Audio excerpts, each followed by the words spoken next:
yeah. How are you doing on this special day? Keeping your motivation in a special way.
were gone forth out of the land of Mizraim. The same day came they into the wilderness of Sinai. For they were departed from Rephidim, and were come to the desert of Sinai, and had pitched in the wilderness, and there Yasharel camped before the mount. And Shemaiah went up unto Elohim, and Yah called unto him out of the mountain, saying, Thus shalt thou say to the house of Yaakov, and tell the children of Yasharel, You have seen what I did unto the Mizraimites, and how I bore you with eagle's wings, and brought you into myself.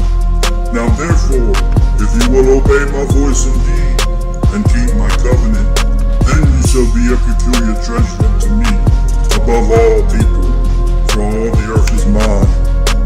You shall be unto me a kingdom of priests, and a Kodesh nation. These are the words which thou shalt speak unto the children of Yasharel.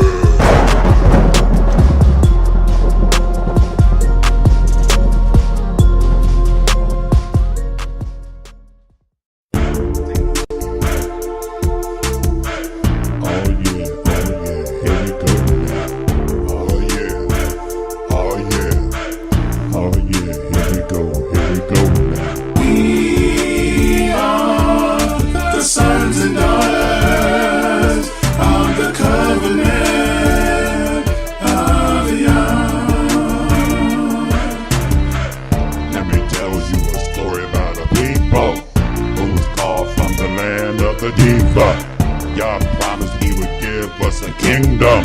We disobeyed and fell into a syndrome. We are the sons and daughters of the covenant of Yah. Yah said in the lands of our captivity, when we return, he will give us liberty. Return back to our land of nativity, kingdom of peace for the whole wide world to see. Oh yeah. Here we go now.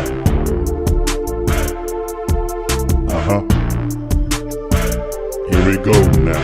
We are the sons and daughters of the covenant of Yah.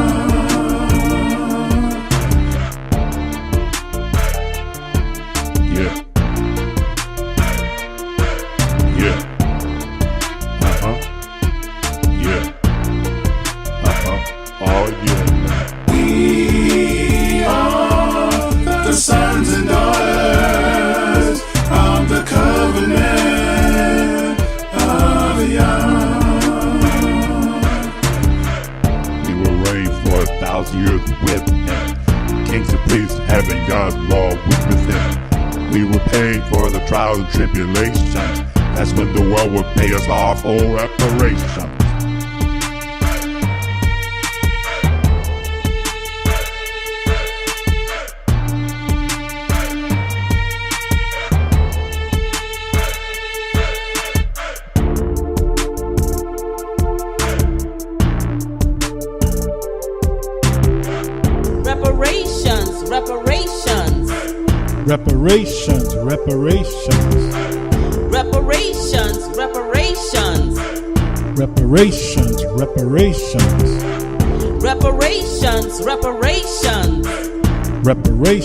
Reparations.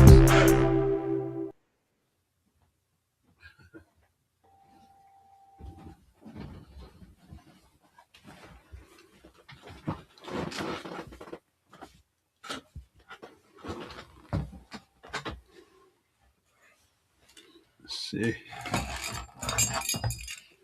All right. Where's my cell phone? Oh, let's see.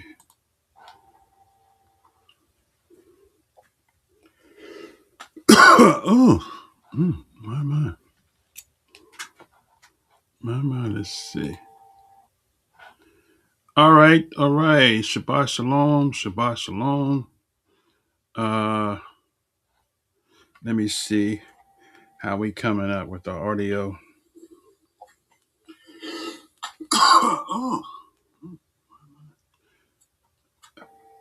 Okay, sounds like it's good. It feels good. Sounds good. Okay, prayerfully. You all had a good week. This is the closeout. Technically, let me fix my top here. This is the closeout, technically, of Black History Month. We're going to actually continue because, man, we're going to walk through J.A. Rogers' book. So much. That brother got so much stuff. Man, I can't do justice to that book. So we're going to kind of keep the Black History Month going for another month. Maybe we'll go until we get to Pesach, but we'll see how time pans out because it's not that long between. So let me see. Let me get my chat open here.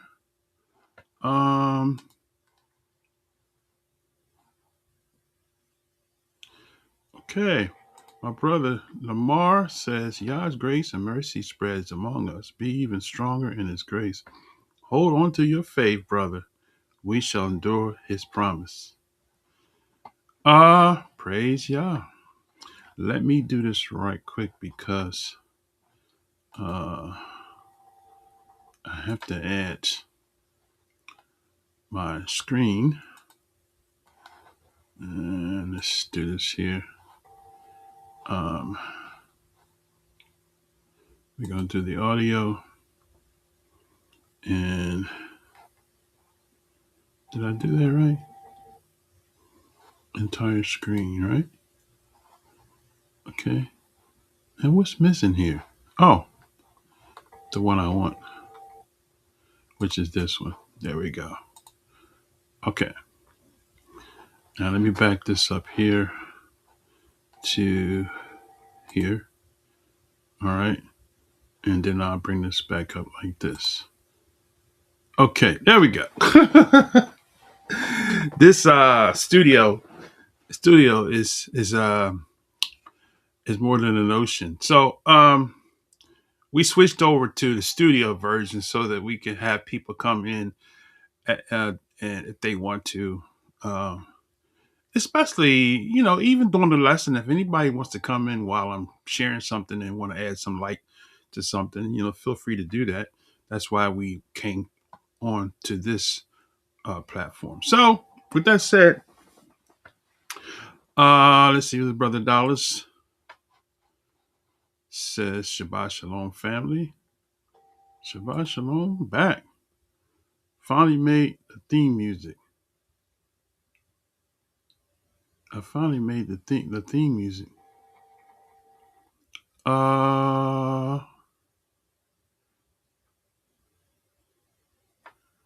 I'm not quite sure. You kind of lost me with that one there. Do a little more expounding on what you're saying there. So let me see. While I'm doing this here, I need to open up my scriptures here, and let's see. Let's close this down. Okay. I need to. Where's my scriptures go? Did I open them up? Oh, let's see. Let's try it again. Somewhere along the line, I went wrong.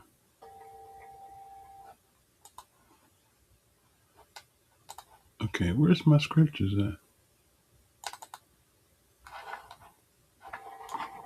Something's wrong. This is already running. Okay, I see. I restarted my system. That's what it is. It's kind of taking me through a little change here. Okay. I want to bring this over here. And I'll open up my notes here. Okay. And this is right here. Okay. Very good. Got that there. Now, what else do I need? My scriptures. And let's just throw this over here. on this side here. I got 3 screens I'm working with. So I got to make sure my screens are where they need to be. Okay. And then I want to open up my.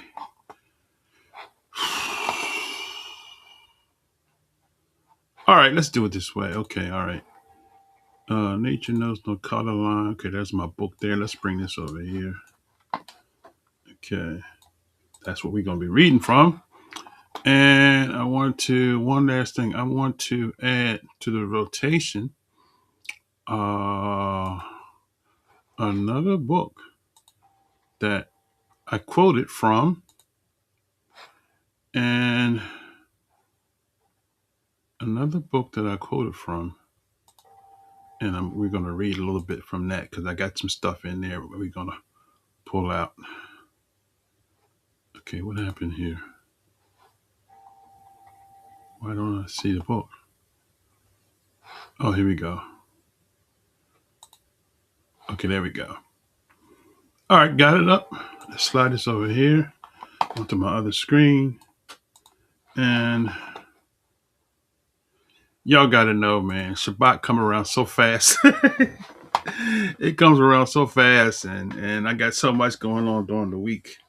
But anyway, so praise Yah for another Shabbat, for allowing me to be in the land of the living.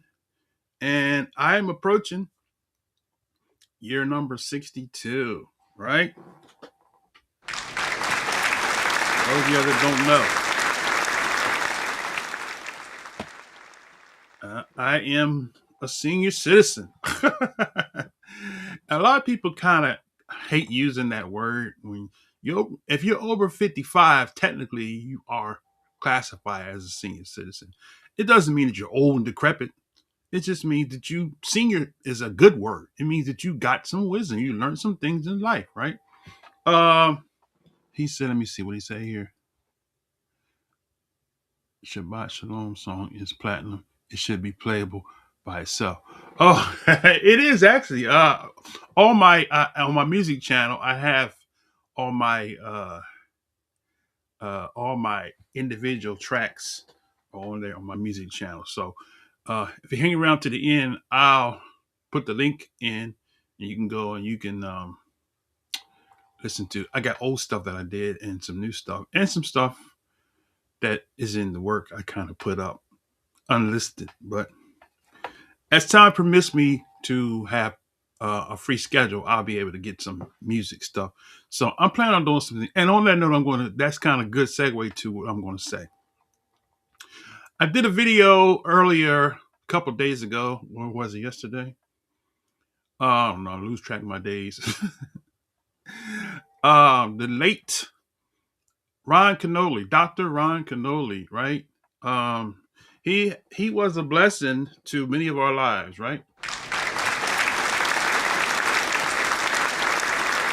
And Dr. Ron Canoli passed, and one of the things that I kind of I started out back as a praise and worship leader, right? If y'all hang around a little bit later on today, I'll cue up my keyboard and I'll play some songs. I do a little praise medley. Y'all know I still play. And I love singing songs of praise and worship. And that's one of my goals is I want to make a Hebrew national, international, national, whatever you want to call it, choir. And I want to grab all of the people that came out of the church that don't sing no more, right? I want y'all to blow the dust off of that gift, and we're going to form an international choir. And as time permits, I want to connect with some of the people that have camps, and maybe we can host like rehearsals and stuff like that, and like maybe annually each year on one of the key feast days, we can highlight to have a concert, have people fly in from all over the globe, because a lot of people left out the church. Y'all left that gift on the shelf. Some of y'all can write, sing. Some of y'all can can do interpretive dancing. Some of y'all can do spoken. Some of y'all y'all put y'all gifts on the shelf. It's time to pull them off of that shelf, blow that dust off of it. And so we're gonna form an international, right? And those of y'all that know anything about me know when I was in Christianity, I played with the best, right? The late Dr. Mattie Moss Clark. I played for her. She was my minister of music. She was my teacher, right? I played for the late Dr.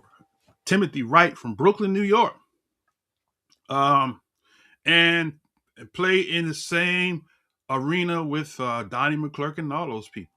James Moore, Rance Allen, Vanessa Bell, Yolanda, right? Hezekiah. Look, I didn't play for all of them. Not on a regular basis, but in settings I've played, right? So, but I want to bring that into this arena because we got some talent. Like I said, some of y'all can sing, and y'all to put the gift on the shelf. It's time to pull that gift out. Yeah.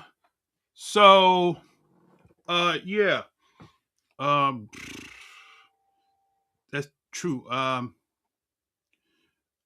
Jesse Jackson, I think they're having, are they either had or having now his memorial service, but, and he was I'll talk about that a little later, but I want to get back to Ron Canoli. Praise the Most High for you, my brother Lamar. Good to see you. And praise the Most High for you sharing it. But back to Ron Canoli. So Ron Canoli was a prolific praise and worship leader, started and got big. He took the Hosanna integrity, real subdued integrity, praise and worship sound to a whole nother level, right? I mean, he came in with the fanfare, all of that. He brought that urban sound into the praise and worship. And it was through him, I'm going to do a tribute to him, if y'all permits later. He was inspirational to a lot of black artists like Israel Houghton, right? Israel New Breed. He was inspirational to most of your gospel artists that turn over into singing praise, like Keith Staton, who used to sing with Commission, Fred Hammond, as a result of Ron Canoli bringing that urban sound into praise and worship. Fred Hammond had a group called Radical, right? And so Ron Canoli was very instrumental, right, in that urban praise and worship sound. It was right around that time when I was tuned into Hosanna Integrity, Don Moen, and I kind of was attracted to the worship style singing. And I was saying, this is different than just singing about your troubles and, I've had some good days. That's the kind of music that we used to say. But Don Moen started that, and then through Don Moen, I was introduced to Ron Canoli, right? And that's when everything took a turn. Through Ron Canoli came the movement with Judy McAllister, West Angeles, Church of God in Christ, Saints and Praise. Everybody know that. When they did the little medleys, right? I went to the symposiums, right? And I remember the Saints and Praise one, right? So Ron Canoli was very inspirational to a lot of that, right? But anyway, so Ron, when I transitioned out of the Christian church, when the Most High started dealing with me from 1990 on, I started teaching on the name. And Maury Josiah would tell you that, who's this here? Shalom. Shamaria, Shabbat Shalom, my sister. Good to see you. He says what? Smitty says it's always. I always say we need to take back. Right. That's right. That's right. That's right, Smitty. For sure. But Maury Josiah would tell you. He said I was one of the leaders in the name, teaching the name online. That was one of my strongest points. Still is. I'm not pretty much liked because of my stance on not bowing to pagan substitutions, but that's another lesson. But anyway, so I believe that it was right around 2014 or 2013 when Ron got this revelation out. I believe, I can't prove, but I believe somewhere along the line, he probably seen my video that had over 1 million views on the name. And one day he came on YouTube and he was traveling, and I'll leave a link to the video where he was teaching about the name. I was like, wait a minute, not right. He's a praise and worship leader of Christianity telling them that the Father has a name and the Son has a name and is not Lord and God. I said, that's not going to go well with him. And so they had his memorial service. And do you know his family, all his friends, nobody, none of them mentioned that when they were sharing about his life. They went all back to his Christian integrity days of music. But Ron had 2 or 3 CDs where he did on the name. And some of you all know if you go to the YouTube playlist and type in Set Apart Is Your Name, I would play it, but just go to YouTube and type in Set Apart Is Your Name, Ron Canoli, and you'll see the CD there. I think it's 2 or 3 of them. And so I've only been listening to Hebrew Israelite music for over 17 years.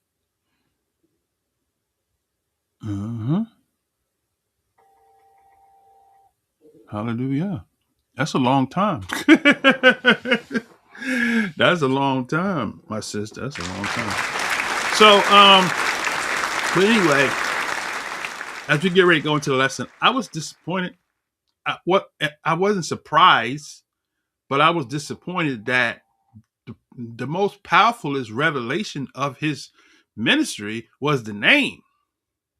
And they didn't mention it not one time in that memorial service that I saw, unless there's another one somewhere. Even the son Samuel, I thought Samuel would have mentioned something about his father's revelation on the name. No, they didn't mention it. As a matter of fact, when he went around teaching on the name, right, all of the people that was in his corner, they kind of went quiet on him because like, ooh, he done went to the sacred names. And they said, Shabbat Shalom, my brother. Terry, good to see you, my brother. Praise Yah for you and your family on this blessed Shabbat. Who else did I miss? Did I miss anybody that came in that chimed in? Let's see. Okay. So far, so good. Okay, now, we got a lot to cover. I just wanted to say that because that was when I saw that yesterday, the other day, Ron Canoli. I was disappointed that they didn't mention that revelation because, boy, that name is something. There's something about that name, Yah. Don't get me started, boy. There's something about the name Yah, right? When you don't say Hallelujah, Lord. You don't say Hallelujah, God, right? You don't say Hallelujah, Jesus, right? You say Hallelujah, and that's a fact. People might want to see. I'm gonna say this to them. We're gonna get to the lesson. This is so important. They say, well, it doesn't matter whether you use the Hebrew name or not. Listen, brothers and sisters. The Most High, when Shemaiah, Moses, whose name was Shemaiah by his birth mother, whose name was changed to Moses or Moshe by his Egyptian mother, which means drawing out of the water. That's another lesson. He asked, the Most High told him to go to the Pharaoh and say, let my people go. And he said, what is his name? You go to Exodus 3, somebody, this revelation is going to hit you. when a revelation hits you, right, then you realize why it's important to call him by his name, right? Uh, he said, whosoever shall call upon his name shall be saved. The very name Yahshua in the Hebrew means salvation. Everywhere in the book, I'll do a lesson on that in the future. Everywhere in the book where you see salvation in the Tanakh, in what the world calls the Old Testament, is the word Yahshua. Stand still and see salvation, right? So it's so important that the Most High told him, right? Who's the Apostle Curtis? Shabbat Shalom, my brother. Shabbat Shalom. It's so important that the Most High told Shemaiah, he said, this is my name forever, right? He didn't say until the King James translators change it or substitute it or transliterate it, but he said, this is my name forever. That's how important that name is. And when Ron Canoli got that revelation, I was like, wow, his ministry is going to go down. You want to see the numbers go down on your channel?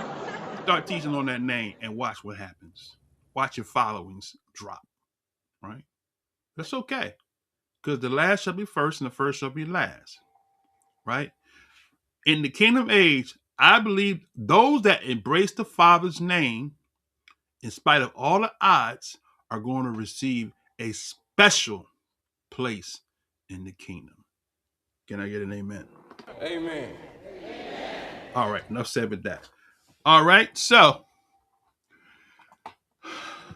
J.A. Rogers, we left off last week talking about J.A. Rogers. Let me bring this over here so I can make sure everything is in one place at one time. Okay. So let's see. Hold on a second here. All right. So J.A. we left off last week. We kind of introduced you to the Greeks, right? And so the title of the lesson today is what? J.A. Rogers, Black Romans, and Black Popes, right? Yes. Now, if you are of the mind that Esau is a so-called white man, you might not want to watch this lesson today, because this is going to just put all of that in the trash can, right? So if you are of the mind that Esau is the white man, and you got to prove it from your camp that you can listen to this lesson, stay in. Why? Because You're gonna learn today. you're going to learn today. J.A. Rogers was a historian. J.A. Rogers was a deep brother. I mean, the more I read this, I'm like, wow, this man had a wealth of knowledge. I mean, he went into Europe, Germany, places like that, and learned the language and reinterpreted the books. They didn't want to publish his book because this guy, this scholar, he went in places where, man, I wish I could go. He went in places where the average person can't go to get information. I said, man, I would have loved to have met. He died, I think, in 1966, 2 years after I was born. I would have loved to have met him. Man, this guy was he was a writing genius, man. Let me give him kudos.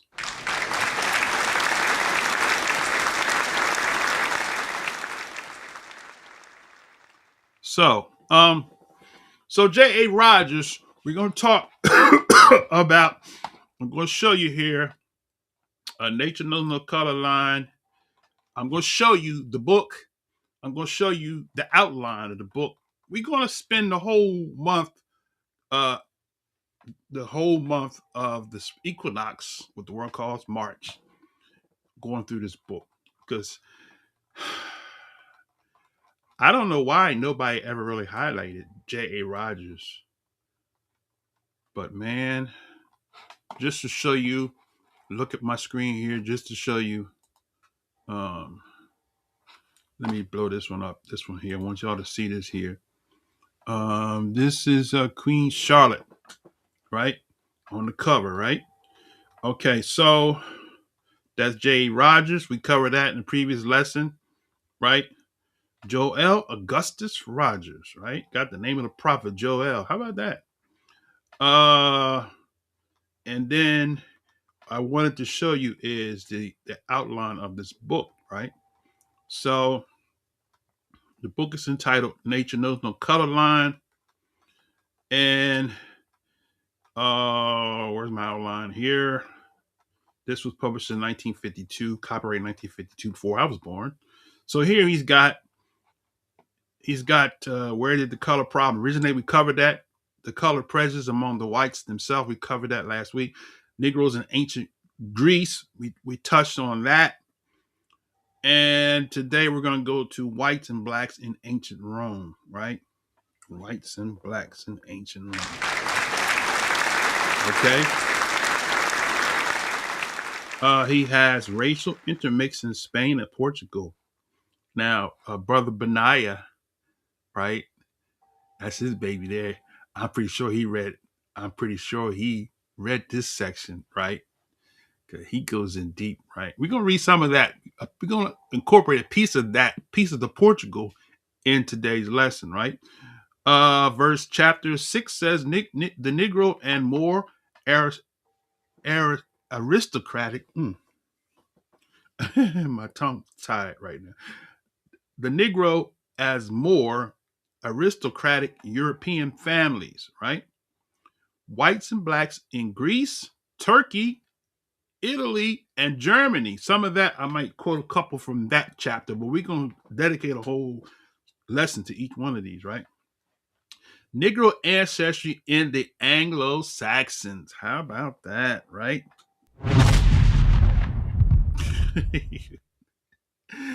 So he goes up into Germany on that when he goes up into to Russia. And see, the thing of it is that, let me come on the screen because I want to make somebody mad. The thing of it is that white people think that they're pure white. Jay Rogers, he just blows that out the water. He blows that out the water. Don't you fool yourself, my day. Don't you fool yourself. You think you pure? You so-called Negroes that think y'all pure, you ain't pure either. We got a whole bunch of stuff in our DNA. So we need to stop the madness, right? I said that again. Where's my Martin? He says, stop the madness. I got the wrong one here. Okay, all right. So yeah, we have to stop the madness, brothers. It's just we all mixed with a whole lot of stuff. And this book kind of breaks it down, right? So now back to the table of contents. So you got Negro ancestry, whites and blacks in Greece, Turkey, Italy, Germany, Negro ancestry in French, right? Negro ancestry in the Anglo-Saxons, Negro ancestry in white America. How about that? Y'all think y'all pure thoroughbreds in America, white nationalists? You got some Negro up in your DNA. We're gonna prove it to you in this series. Recent mixed marriages, right? And miscellany or race mixture, general miscellany, right? So that's the book there, brothers and sisters, man. Now, I've been knowing about Jay Rogers since I was a youngster in college. When my professor told me, he said, you got a lot to learn. He literally said, You're going to learn today. That's what he told me when I was in college. And I sat in that class like I was a student and I learned some stuff, right? So most of us think we know. We don't know nothing, right? We don't even know the Bible good. And you got a lot of people trying to teach the Bible and don't know the Bible good. When I came to the knowledge I was an Israelite, I spent about 7 years just studying. I didn't want to teach nobody because I'm like, look, I need to learn, right? And a lot of people that got channels need to sit back and learn. It's trying to jump up. You was in Christianity last week, and now this week you teaching that you a Hebrew Israelite teacher. No, go somewhere, sit down, and learn something. Right now, with that said, let me go back, go into the book here. So I want to start off at. Let's look at the book here so you can see. Scroll with me here a little bit. So we're gonna go. We went over. Now, I don't want to make you dizzy there. Okay, so we read that. Where did the color problem originate? Right, we started there. Now going back to my table of contents. Okay, it tells me where I need to be, so I don't have to scroll through there. So we did chapter 3, which is page 27, right? So let's go back to 27 real quick, and let's see if I can do this here. I think I need to go to 37 on the PDF. Okay, yeah, we're close. All right. So this is where we left off at Negroes in ancient Greece and Europe. Now, what I want to do is I want to kind of fast track, right? I want to kind of fast track what we did last week, and then we're gonna go branch into Rome, right? Okay, so in our fast track, I want to let me go down to my notes here where I'm at. Let's see where I'm at. Let me see. Just bear with me a second here. Here we go. Fast track. Okay, here we go. Fast track. Now, so in the fast track on page 29, right, we're going to read this paragraph from page 29 to fast track what we did last week to bring those that didn't see the lesson last week up to speed. So let's go to page 29, right? I'll bring it back on the screen. And we're going to go to page 29. Okay, now, what I'm trying to pull is this. Niggas were first. Okay, so there we go. So he says, Negroes were first worshipped in Greece and Rome. White masses bowed down to black deities. The rites of Apollo were founded by Delphos, right? We're going to pull Delphos up a little later on, and his Negro mother, Melanus. And the worship of black Isis, right? And Horus was popular in Rome. Now, here's the thing that a lot of people don't get, right? When you see this picture that the Europeans have whitewash of Mary and Jesus, brothers and sisters, that's Isis and her son.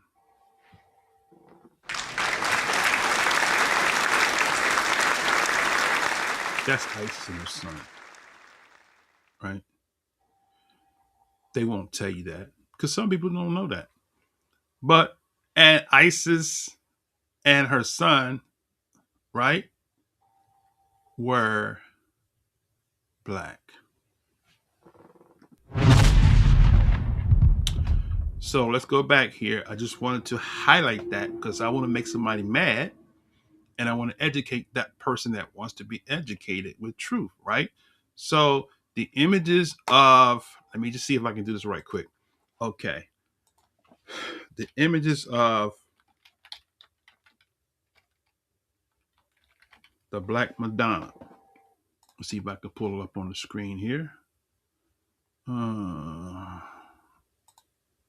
Okay. Here we go. Check this out. So the images of the Black Madonna, right? There you go, right there. There it is, right? Now you can go back and here's another one, the Wikipedia. Go to Wikipedia. Look at that. The mother and son, right? Now, I don't want to make this a lesson about that, but I just wanted to highlight that because J.A. Rogers, he zoomed in on that and he brought it out that Isis, Delphos, the Greek Delphos, right, was black. Isis, because well, you gotta comprehend that the Greeks went into Egypt.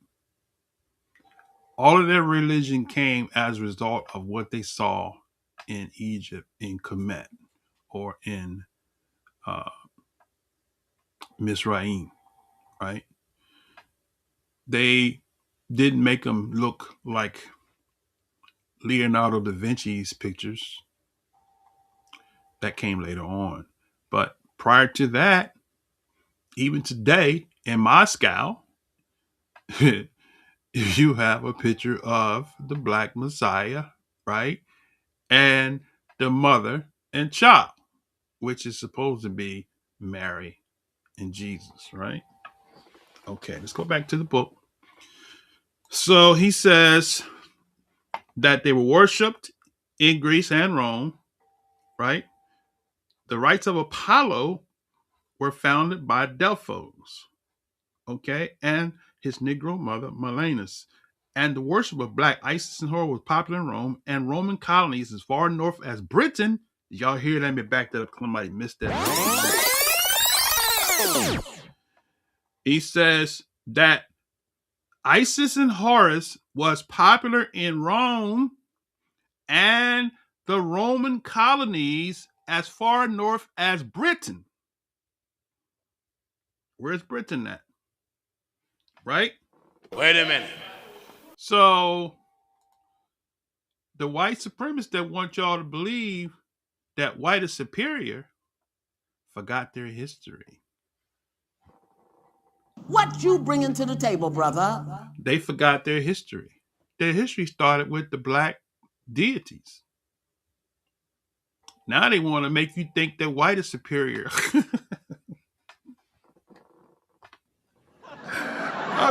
You can't make this stuff up. People want to be in denial, right?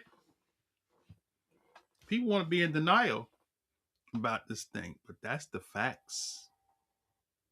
That's the facts, right? That's the truth and the truth straight way. That's the facts.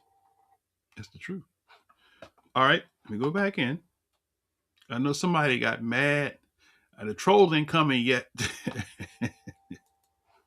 Okay, so he says he said was popular in Rome and Roman colonies, right? So now here's the thing, Roman colonies, right? Includes the Roman colony as Britain, because Britain, right? Britain has become the new Rome, right? And Rome has extended its colony through the 10 toes, where you have North America and South America. Am I right? Am I right? So these are Roman colonies, the 10 toes. Out of the Dark Ages came the Enlightenment time of the European Eurocentric powers that rule today, the sons of Japheth, right?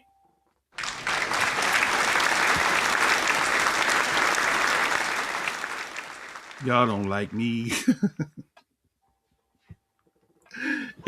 Sometimes the truth hurts, but you got to tell it like a T.I.T.is, like Bernie Mac used to say, because some people don't want to know the truth because it's hurtful, painful. Like Jeremiah 16:19 project, the fathers have inherited lies. There's gonna be some people crying in that day. They're gonna be crying, man. They're gonna be they'll be ready to commit suicide when they find out that they was told all these lies, right? Okay, their forefathers knew, right? So he says what? So the Roman colonies went far north as Britain, and when this later evolved into worship of the Black Madonna, what? Wait a minute. They worship the Black Madonna and the Black Christ. Christian whites also bowed. Christian who? Wait a minute. Christian who? Wait a minute. Christian whites. Wait a minute. Wait a minute. Christian who? Christian whites. Wait a minute. Wait a minute. Christian blacks? No.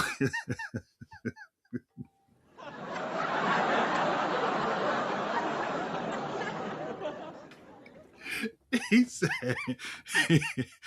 said, wait a minute. He said, see, that's why the truth hurts.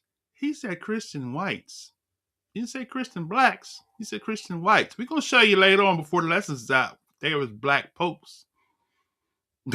from Africa that gave the Catholic churches boost. Yeah. Oh yeah. They was the Catholic churches that gave the black African popes that gave the Catholic Church their boost. All right. Shabbat shalom, Elias Stone. Good to see you, my brother. You're in the family. Greet the family for us. All right. So now, J. Rogers starts, he goes in deep. He said that the white Christians also bowed to them. In fact, he says one of these, go to the next page, Madonna's was a Sudanese woman. How about that?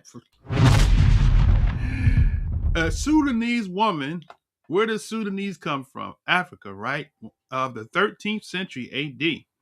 There were also Negro saints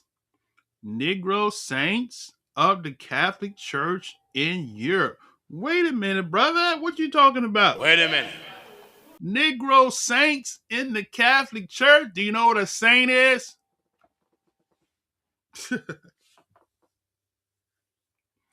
A saint is somebody that they canonize, right?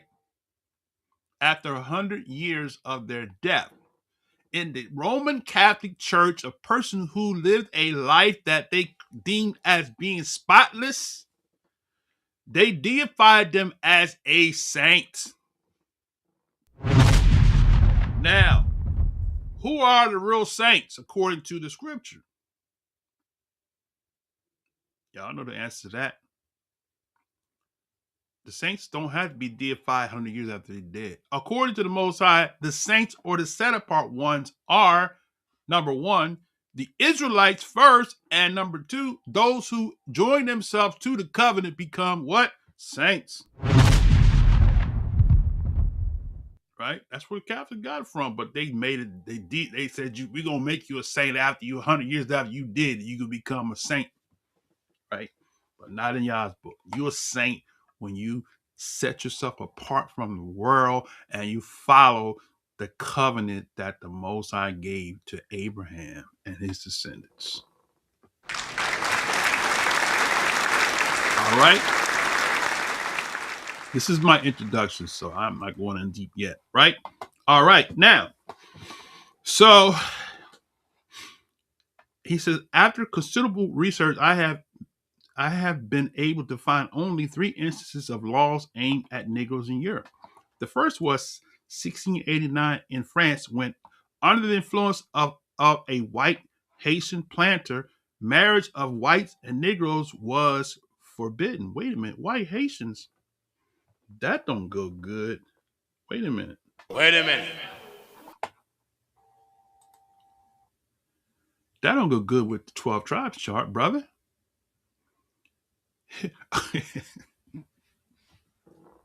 See? You know what they say about me? The camp say about me? I'm soft. I'm weak.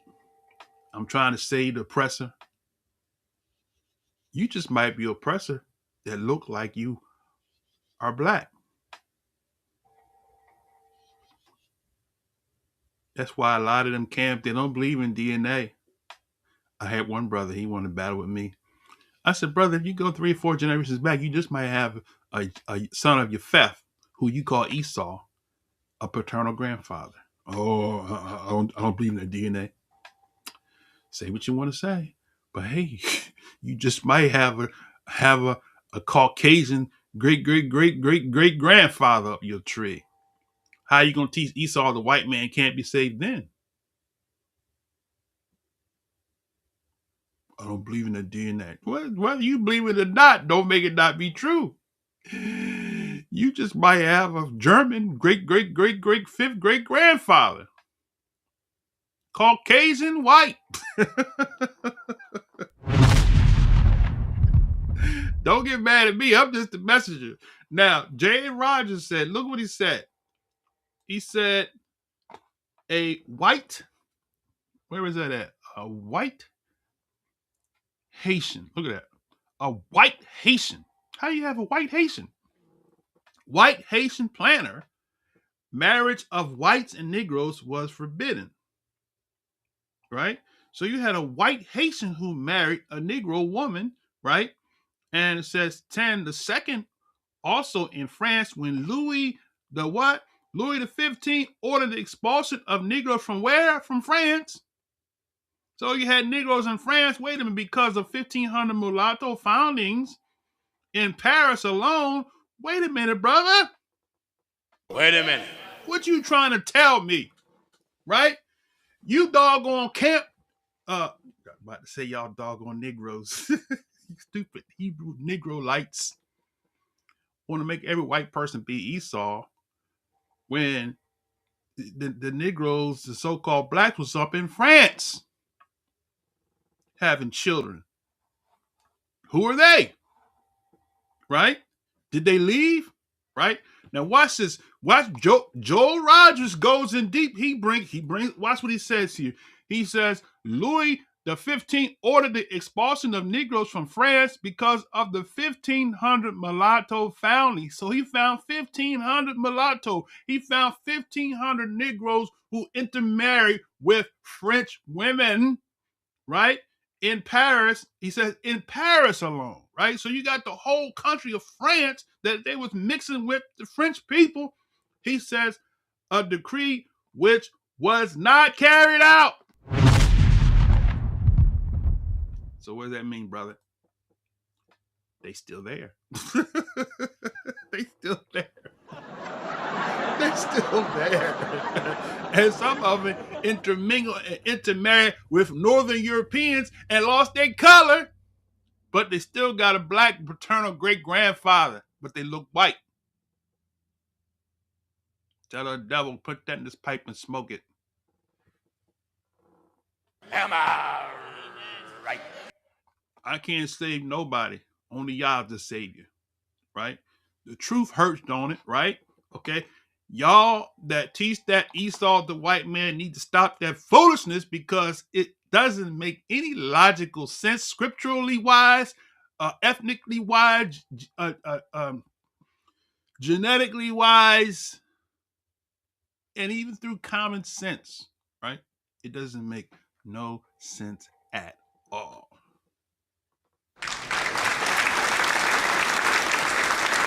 So they're still there. They're still there. Some of them looking white and they want to hide their history and say, well, I'm pure. You ain't no pure French. That's why you like spicy food.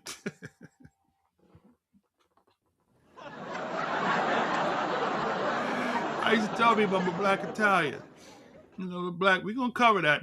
We're going to read some of that. The blacks was up in France doing all kinds of stuff up in there. France and Spain, right? All right, let me let J.A. Rogers tell the story because he tell it better than me. I'm spoon feeding what I got from him. All right, here we go. Let's go back in here. All right, so, man, he says the anti-marriage law was repealed during the Revolution. How about that? It was repealed.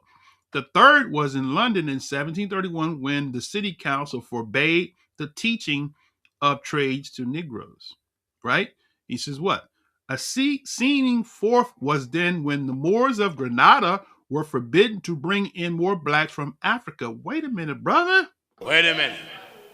The Moors of Granada, Spain were forbidden to bring in more blacks from Africa. So, wait a minute, brother. Wait one doggone cotton picking minute. So, the Moors of Granada were bringing people in from Africa. The black people that was in Granada, Spain, were bringing black people in from Africa. I wonder what they were doing with those Africans. Do you think they married any of them? Or do you think they just put them in slave ships and send them to America? See, that's what these false teachers, that's why they hate Jay Rogers, because Jay Rogers, he put it where the ghost can get it, right? I'm like him, I'm abstract. Believe half of what they taught you in school because they only told you what they want you to believe is true. Am I right? Am I right? That's right. Brother Dollar saying he's supposed to make sense. He said it's supposed to be they are the rim of mythology. That's right. All right. Man, Joe Rogers hitting hard, right? All right, now. So the Moors brought in more blacks from Africa in 1560. That was before the transatlantic slave trade, right? Right? Am I right? Was that before? Let me ask the question. Was 1560 before the transatlantic slave trade?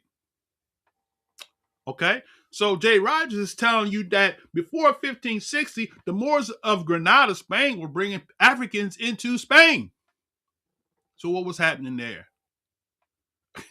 The Moors, who were Semitic, right, were intermarrying with the Africans who were Hamitic, making a whole civilization of unified Shemitic and Hamitic people. All you ham haters, you just might have some ham DNA up in you. Yeah, that's probably why you jet black blue. Hammer. I know you want to throw a rock at the screen, but let's go. All right. Okay, man. So he says that reason, however, was religious, not racial, as the prohibition did not apply to Christians regardless of color. This lack of color prejudice existed even though the Negroes had been engaging in warfare with whites on European soil, perhaps even before Hannibal. In fact, there were even saying in Proverbs in favor of black people. The old English saying was, to see a black man the first thing on waking up in the morning is an omen of good luck. How about that? How about that, right? Now, I don't have time to read the whole book, but I highlighted the yellow. I wanted to cover that there. Okay. Now, so we covered this part right here last week. This is page 31. He says, matter of fact, let me back up for a little bit. I see Shakespeare here. I want to deal with Shakespeare for a second. Okay, let me see. Shakespeare. How many of y'all heard of Shakespeare before? Shakespeare speaks of the sweet color of Ethiops, and in sonnet, right, 130 rapturously of a black skin and a wiry hair. Negroes became the favorites of royalty as far north as where? Russia. Oh, y'all remember Putin, right? Y'all remember Putin? Got trouble stirred up. He's like, I'm gonna tell the truth. I'm gonna tell it like a T.I. tis. Y'all beating up on the black folks, and we owe everything to them. He knows history, right? Now, check it out. So he said what? He said that the Negroes became favorites of royalty as far north as Russia. Adopted by royalty, they were given royal surnames, married persons of rank, where at? In Russia, right? And in some cases became virtual rulers and ancestors of European royalty. Wait a minute, brother. Wait a minute. Somebody mad today. Somebody's pissed off. You want to throw a rock at the screen, don't you? You want to blow up your 70-inch flat screen because this bald-headed, light-skinned Negro just told you that you got some black ancestry in Europe, a royal stock. Look, you get mad at the messenger. I'm just telling you, this brother, J.A. Rogers, was a scholar. He got references. I don't even have time. If I was to go through his references, we'd be here for 30 days. But he's got references, brothers and sisters, right? All right, now, so look what he says here. Let's go back because I'm telling you, this brother is deep. Y'all better like, share, and subscribe this video. Tell people, come on, tell all your Black History students that studying Black History, tell them come on in. They're going to learn today from J. Rogers, right? You're going to learn today. Now, let's go back. So he said what? he said that adopted by royalty, they were given royal surnames, married persons of rank, and in some cases became virtual rulers and ancestors of European royalty. So much for Esau being a white man, right? And Byron satirized this custom in Don Juan. Blacks and such like things that gained their bread as favorites and who ministers. So that helps to explain to you why your great great great grandfather was a minister, right? Why is that in your family tree? it started coming off the slave boats. It started back in Europe, right? You know, there were some people that sold out the people who was the people that they worshiped. They sold them out. We read that in a previous lesson, right? The king was upset that these people were, we royal. Why are they selling my family into slavery? They didn't care, right? They had an agenda, right? All right. So he said, now, Negroes, as was said, were deified in early Greece. They appeared as gods in Greek mythology. The chief title of Zeus, right, greatest of the Greek gods, was Ethiops. That is black. Now, y'all know the history of Herodotus and told you Zeus was black deity. He wasn't white. He was a blacker than black deity, Zeus. Right? The Europeans in Europe, if you go on YouTube and you search Zeus, you're going to find a European version of him. You're not going to find the original. They don't want you to know the original Zeus was a black man called Ethiops. Did y'all know that? Y'all probably didn't know that, but now you know, right? Am I right? Now you know. How about that? Are you going to repent? All right, let's go back in. Okay, this is getting good. All right. And from the description of Ethiopians in early Greek writings, there can be no doubt of the identity with living Negroes. Xenophon of about 550 BC spoke of their black skin and flat noses, and Herodotus, I mentioned him, 450 BC, not only does the same, but adds that the Egyptians were like them. So much for those that want to say Egyptians was white. Okay. Again, Strabo, first century BC geographer, wrote of the Ethiopians' black complexion and woolly hair. Snowden says that the Greeks regarded blackness as typical, and Ethiopic color is apparent not only from descriptions of the Ethiopian skin as blackest in the world, but as proverbial to wash an Ethiopian white. All right. So there you go. Now, let's go to my next. Okay, we're going to pull a rabbit out of the hat here. Let's go to, this is page 32, all right? At the legendary siege of Troy, black men and women fought with great courage. One of their kings was Black Memnon. We read this earlier, but I'm going over this again, right?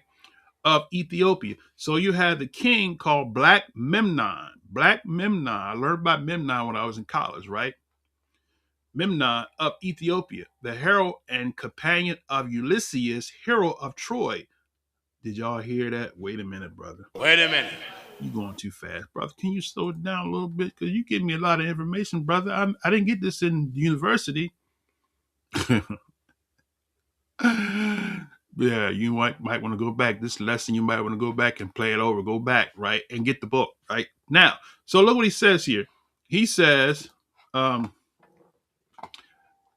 king was Black Memnon, who was what? The companion of Ulysses, hero of Troy. He was a black, woolly-haired Eurybitus.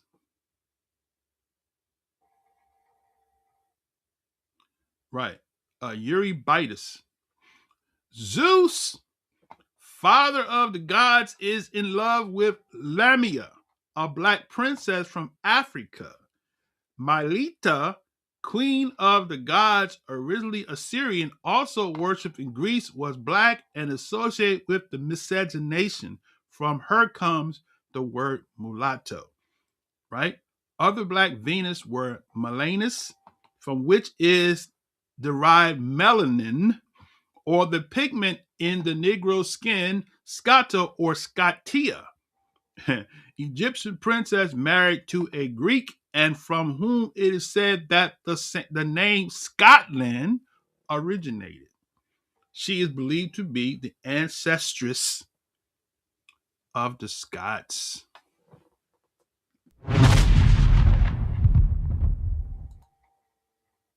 So much for your pure white skin.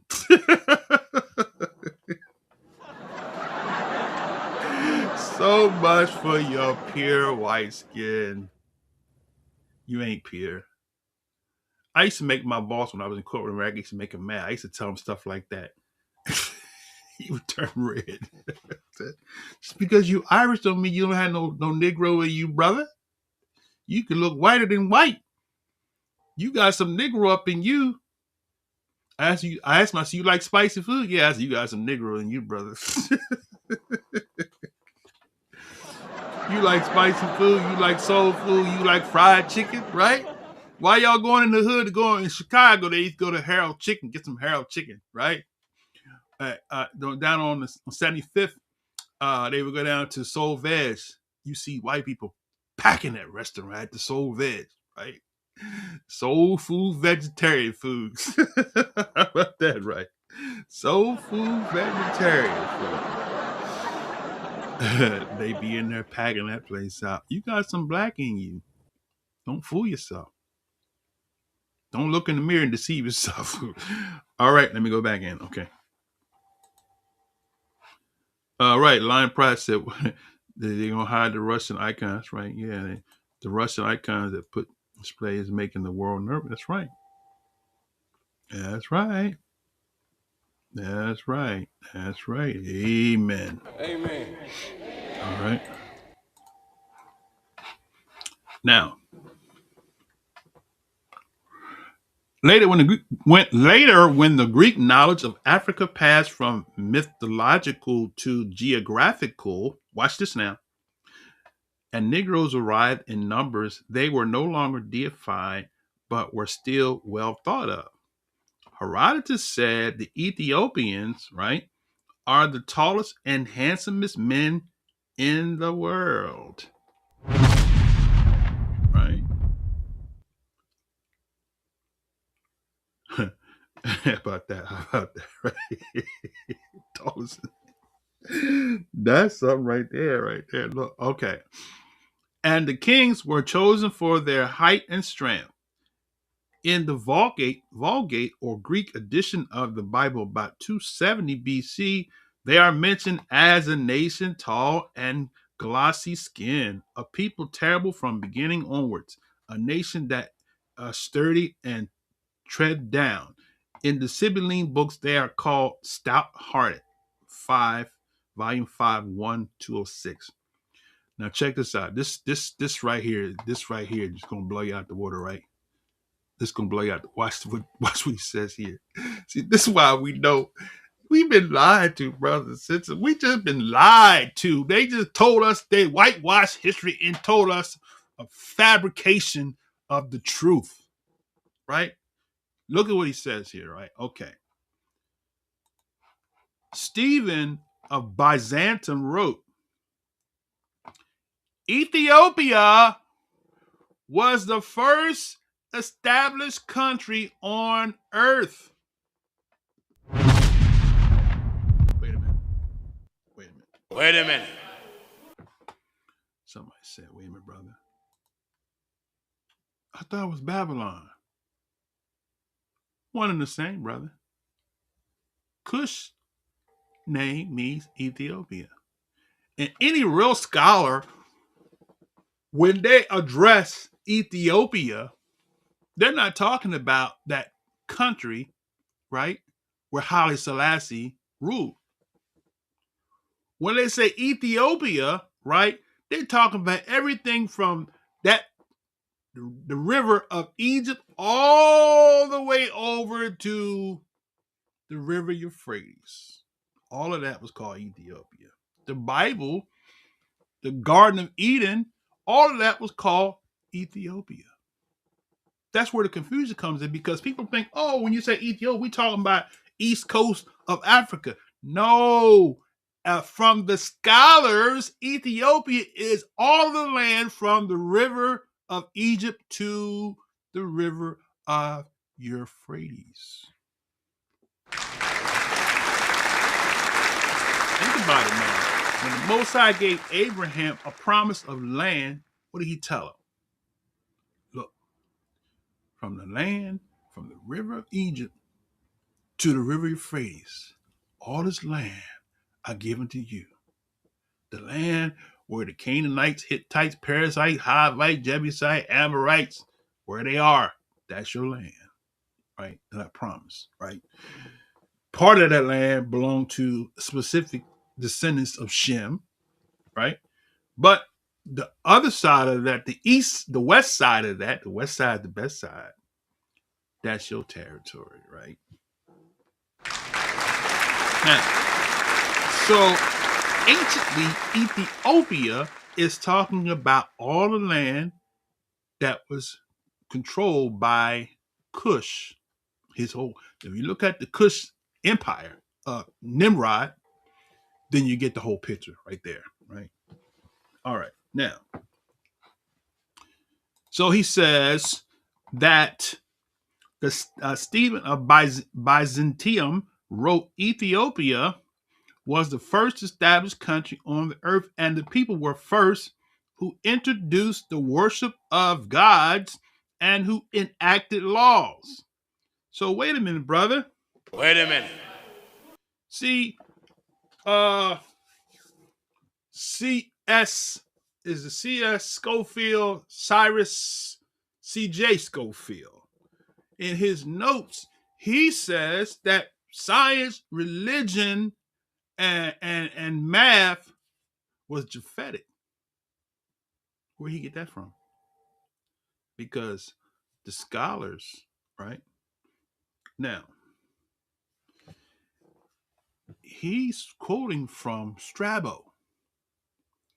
J.A. Rogers is quoting from Strabo, who's older than C.J. Schofield. Last I checked. So Strabo said that Ethiopia was the first established country and the first to introduce the worship of gods who enacted laws. In that, you have your Hammurabi codes, which is a part of Ethiopia. They gave it a new name. They call it the Middle East. No. The scriptures call it the land of Ham, right? Ham begat Cush, who begat Nimrod, who began to be the mighty one in the earth. So all of the territory of Nimrod in days of old was called Ethiopia.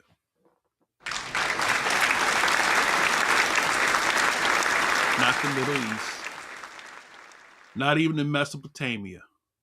Because you do know that Mesopotamia, that's a Greek name, substitution for Aram Naharaim. He said, brother, you speaking in tongues there? I felt that. As Hebrew, Aram is one of the sons. Naharaim is the land between the rivers, right? So Aram, land. And the land between the rivers is what? The river of Egypt and what? The river Euphrates. How about that? No, wait a minute. What you bringing to the table, brother? I know that's right. I know that's right. And I'll take that to the bank. Okay? Let's go back in. All right. So we got the Ethiopians who first established country in the earth and who were first introduced to worship of gods and enact laws. Lucian says that the first astronomers were Ethiopians. right? Because remember, when in the days when they came to the Messiah, when the Messiah was born in Bethlehem, Yahudia, right? It said the men came from the east. Who were these men? They said the magicians, wise men. When you look at the Hebrew word for wise men, the Hebrew for wise men is an astrologer, right? So does Jay Roger know he's talking about absolutely, right? He knows because he knows history. He has gone into Europe to study the history that they refuse to tell you. He put it in a book in a city near you. All right. So he says that it was the Ethiopians, he says, that first delivered the doctrine of astrology to men. Strabo says that geometry came to the Greeks from the Ethiopians. How about that? Geometry. So, will somebody please wake up CJ Schofield and the family, the Schofield family, and tell them they need to reprint that Schofield reference Bible and take that out and put this in? Because they lied. I will show it to you on the screen. Schofield knows, but I don't want to go there. I could pull it up, but let's go back into Jay Rogers because he's going in with some major revelation here, right? So here's Rawlinson. He references Rawlinson's version of Herodotus Volume 2, right? So that's where you get that. He says, Wiener L says there can be little doubt that the name mulatto was derived by the Portuguese and Spaniards from the Berber mulati, negress of the superior class, that is mulatto, Mayan and Mexican origins, right? That's the reference to the book he gave, right? All right. So the vocab alone, Shabbat Shalom vocab alone. That brother, he gonna come in the truth one of these days. He gonna watch the right channel and he gonna get converted. So the thing of it is that vocab, you might have some Negro in you, brother. You look kind of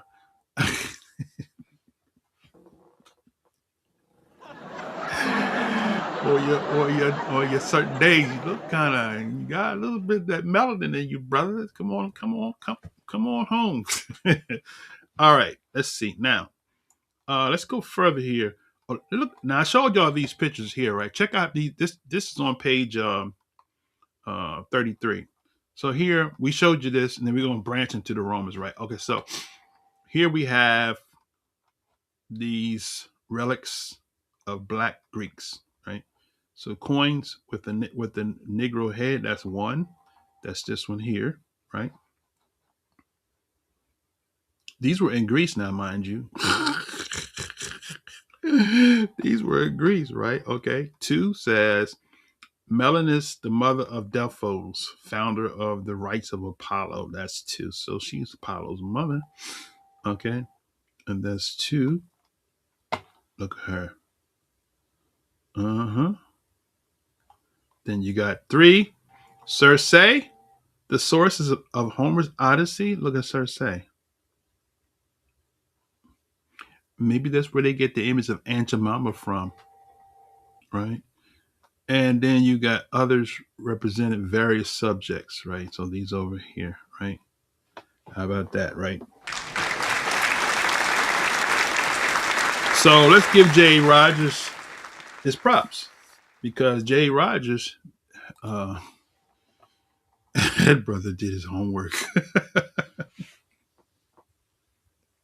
He did his homework, brothers and sisters. Make no mistakes about it. Now, I don't know if I covered this in the previous lesson, but let's go to the next part right here where it says here that it says Greek writers too spoke of Negroes among them. Philostrates wrote, charming Ethiopians with their strange color, right? Now, skip down this part where it's highlighted here. It says, Alexander the Greek, I don't call him the Great, Alexander the Greek foremost general was a Negro. Clydius Mellus, that is Clydius the Black in Latin, Clydius Niger or nigger. Greek legends tell of Negroes at the siege of Troy. They also appear in monuments, especially in Crete. There were Negro Amazons or female warriors too. Artemis, their goddess of chastity, who was identified with Diana of Ephesians, is sometimes shown with Negroid features. So I showed you this one here last week. So look at the it says here number one, Artemis, the goddess of chastity. It's number one. That's Artemis, right? See that? You might want to take a screenshot of this. Might want to pause the video. If those of you that want some relics, if you're too cheap to get the book, no, I'm just messing with you.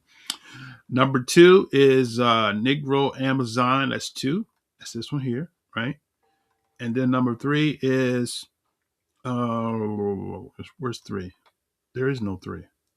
Okay, so it says a Negro Amazon left center vase with Negro and white woman lower. Okay, so Negro and white woman lower, right here. There we go.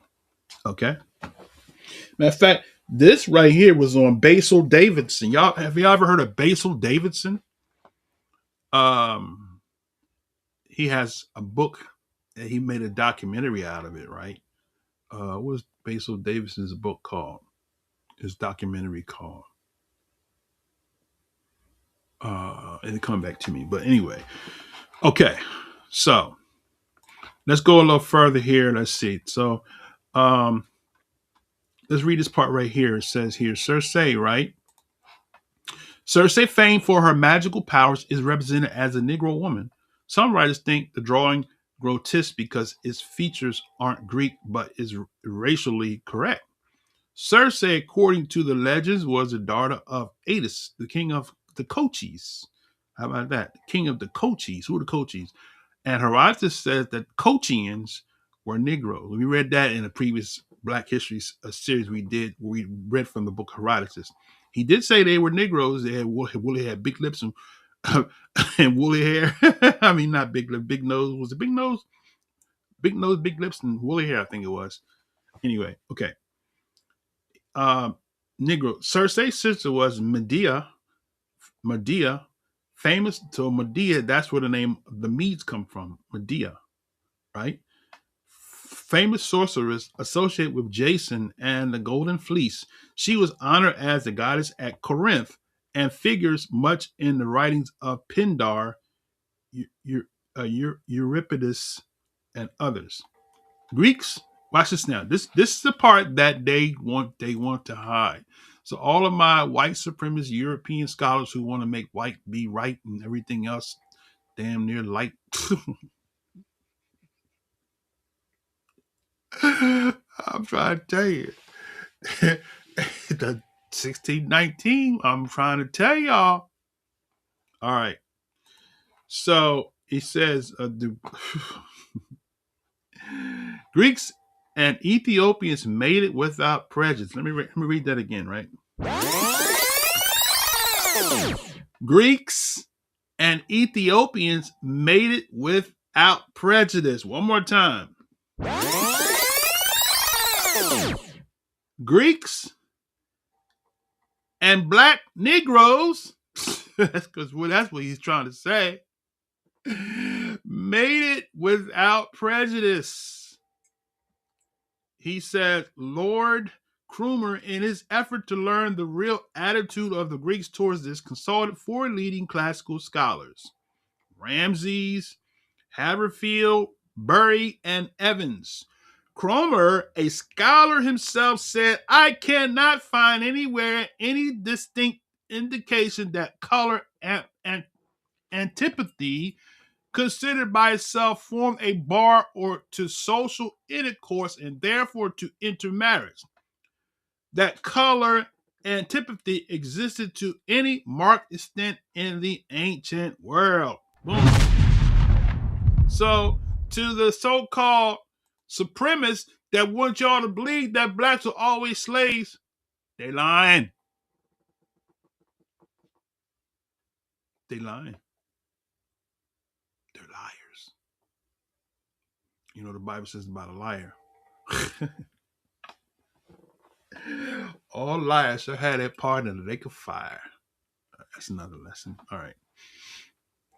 Okay, so he adds that neither the dominant Romans nor the intellectual Greeks seem to have taken much account of whether the skins of the subjects or less intellectually advanced races were white, black, or brown. How about that? So we're going to cover, as we go further in this black history, the Hamitic myth and the white man's curse, white man's burden. All right. So that's what he's trying to point out. Because during his day, he was confronted with that too. Okay. That's why he didn't want to publish his book. This black man gonna tell us the truth about us. Right. He gonna tell us that we got Negro ancestry doggone straight. That's why they didn't want to publish his book. He telling too much truth in his book. Boom. All right. Let's see what else I want to cover here. Let's see. Let's go to. Okay, we covered this. I think we covered this. Let's see. I don't know. I don't want to do that. Let me see. We're talking about. Okay, let's read this part right here. Okay, all right. This is this page 37. It says the three cases of miscegenation so far found in non-mythological literature of Greece involve only adultery. Before I mention them, however, it might be well to call attention to the fact that I am sure will throw clear light on the subject of mating of whites and blacks in Europe and the world over. It is this. It is the foreign or imported males, regardless of color, who coming into any land whatsoever as rulers, soldiers, sailors, merchants, colonizers, slaves, and throughout history, the pioneers in race mixture. Man, that's a mouthful there.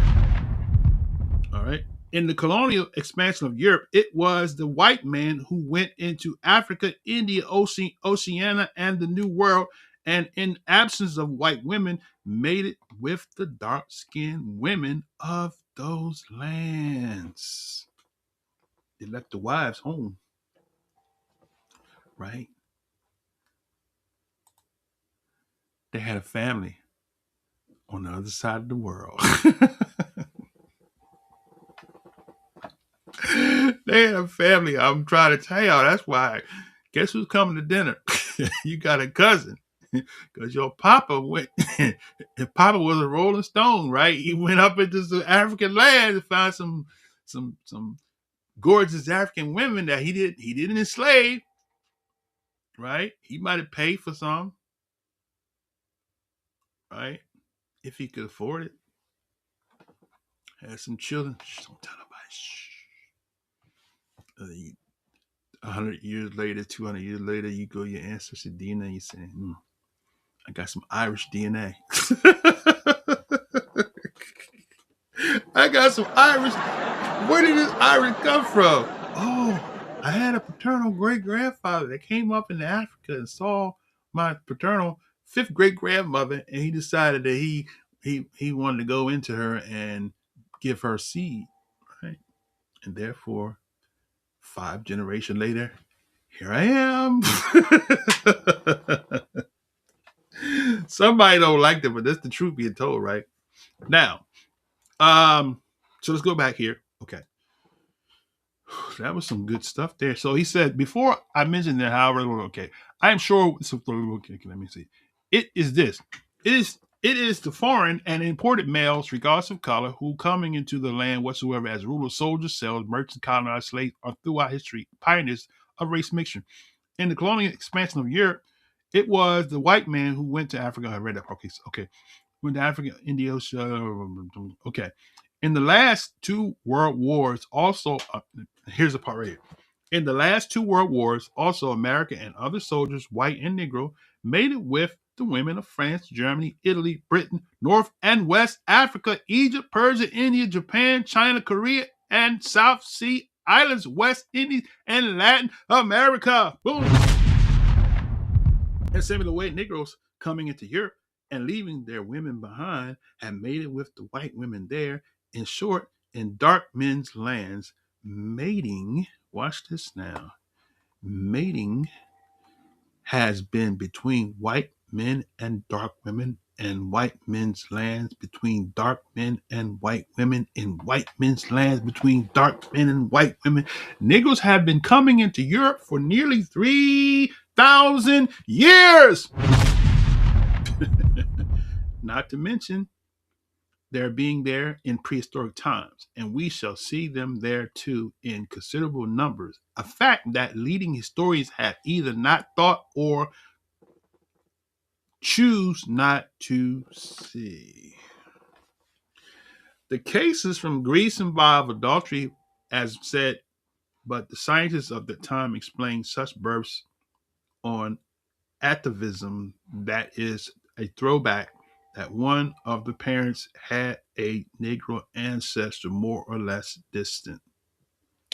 So, man, this is some stuff right here, brothers. This is juicy, right?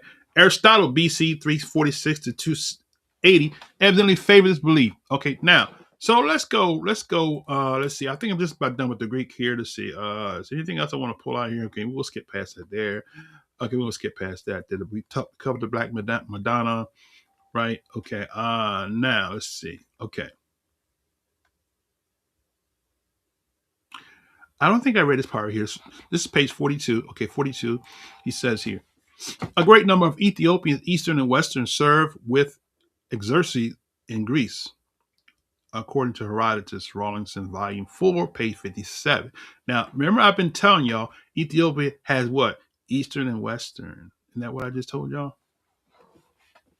See, some people think that I be just making stuff up just to sound intelligent. I done read this stuff over and over again from different writers that let us know that Ethiopia wasn't just that little piece of land on the east, on the west, east coast of Africa.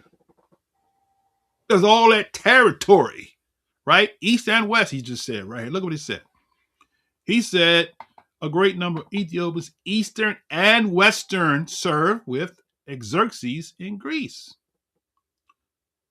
Eastern and Western Ethiopians served, so Eastern, Western, at some point, and in some historical dynamic, they call the whole continent of Africa Ethiopia. I bet you didn't know that one, right? What you bringing to the table, brother? So, he said he just found out that recently that my biological father had 9 more kids from Detroit.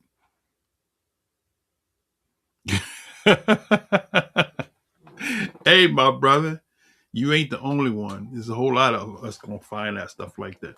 Now, let's go back in here and we're gonna go into Rome. Okay, now Persia, right? On the Arano Negroes of Persia, Dilo Soy says the Greeks themselves seem to have known 2 Susian races. Have not their old poets given a direct descendants of the Susian Memnon, legendary hero who persisted at Troy, a Negro, Tithon, and the white mountain woman Kisia. Did they not make Memnon command black regiments and white regiments? How about that?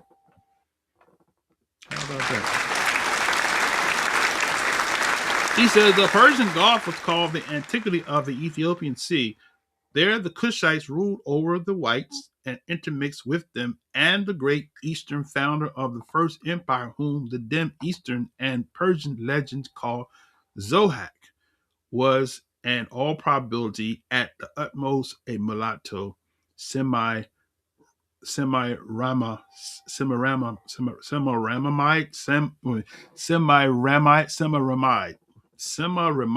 his mother being of white, then of subjugated stock, a black eunuch, Bagos put on the throne, Darius Condominus Groski, America and Europe. Okay, all right. Whew, man, that was a lot there.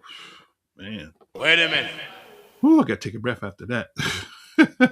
Because that was a lot for me. And I done read this stuff before, but that was a lot. Now, we're going to branch into Rome. So by now, hopefully, prayerfully, you have seen that in Greece, right? The intermixing with the Hamitic Negro, Ethiopians, Negro, same interchangeable word they use often when they say Negro. They're not just referring to transatlantic slave trade, but they say Negro, they're referring to people of color, right? So we should see by now that there was a lot of intermarriage between the Greek people and the Ethiopian or the blacks, right? Now, Rome. Let's go to Rome, right? Y'all ready? You ready? Let's go to Rome. All right. Now, this is chapter 4. Intermixture of whites and blacks in ancient Rome, right? Rome was a melting pot, second in variety only to the United States and Brazil. Let me read that again. Rome was a melting pot, second in variety only to the United States of Brazil. So here's the thing that the scholars or the white supremacists don't want you to know. I've never heard anybody say this until I read J.A. Rogers. We say America's a melting pot. Rome was a melting pot. People say Egypt was a melting pot, which is true. Rome also was a melting pot, right? That's why that's the turning point of the peoples of the seas. We have different complexions and appearances, right? Okay. So he says that Rome was a melting pot, second in variety only to the United States and Brazil. All the races of the old world met and mingled there. Rome traded with China, so there were probably Chinese too. Droves of fair Britons, Celts, Gauls, Teutons, Slavs, Spaniards, Moors, Persians, Egyptians, Ethiopians, Sudanese, and Negritians were brought to Rome. Martial AD 40 through 102 mentions Thracians, Samaritans, people from the Nile at its source. Arabs, Sabians, Sicilians, Sicambrians or Germans? Sicambrians or Germans, okay? With twisted hair. Wait a minute, brother. Wait a minute. How do Germans have twisted hair? Can y'all think of any Germanic people with twisted hair? I'll give you a hint. You go up to Brooklyn on the day before the Shabbat, or you go up to Brooklyn in preparation of a feast day, you see a whole lot of them with twisted hair. Germans with twisted hair. I'll give you another hint. They call themselves Ashkenaz. What you bringing to the table, brother? They don't call themselves Esau. Okay, now, he says Germans with twisted hair. I lost my place here. Okay. Right here. Germans with twisted hair and Ethiopians with woolly hair. Germans with twisted hair and Ethiopians with woolly hair as among the peoples to be seen at the games. Modern historians as Carcopino, Frank, Barrow, and Dury mention Rome's racial variety. All the barbaric peoples, all the conquerors were represented, says Dury. Slaves were so numerous in Rome, says Pliny, that we require the services of no nomenclator even to tell us the names of our servants. Now check this out. This part right here, you're going to want to put this on your belt, because J. Rogers he debunks a lot of falsehood in his statement. He backs it up with his sources. And watch what he says here. He says, all right, the Negroes were brought primarily from Greece, Carthage, Egypt, Sudan, and Morocco. Wait a minute. So the Negroes was brought from, he said they were brought from Greece. So doggone it. How did the Negroes get into Greece? We didn't told you, we didn't cover it. It was a bunch of intermarrying going on between the Ethiopians and the Greeks. So you had Ethiopians and blacks living in Greece. The part of history that they refuse to tell you about. But it's any person that do any research like J. Rogers did, you'll find out. If you actually go to Greece into some archives, you'd be surprised what you might find. You might have to go to Russia to find those, because they're trying to bury the truth. Right? All right. So he says what? The Negroes were brought primarily from Greece, Carthage, Egypt, Sudan, and Morocco. Right? Carthage, who came from Carthage? Who came from Carthage was Hannibal. They call him the Carthaginian general, right? So if you go on YouTube and you search for Hannibal, the Carthaginian general, you're going to see an image of somebody who looks white. Okay? But Hannibal was an African. Okay? Let's go back in. All right? So you have Hannibal. It says that the Negroes were brought from Carthage, Egypt, Sudan, and Morocco. Like the whites and near whites from the east, they were processed first through the great slave market on the islands of Delos, and later through Corinth and Carthage.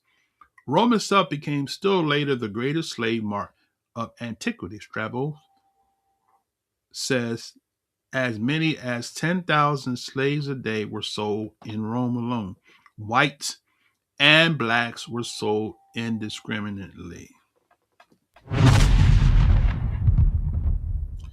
So you got that admixture, right? So for all of my white that want to say we was sold as slaves too, they're right. Right? They're right.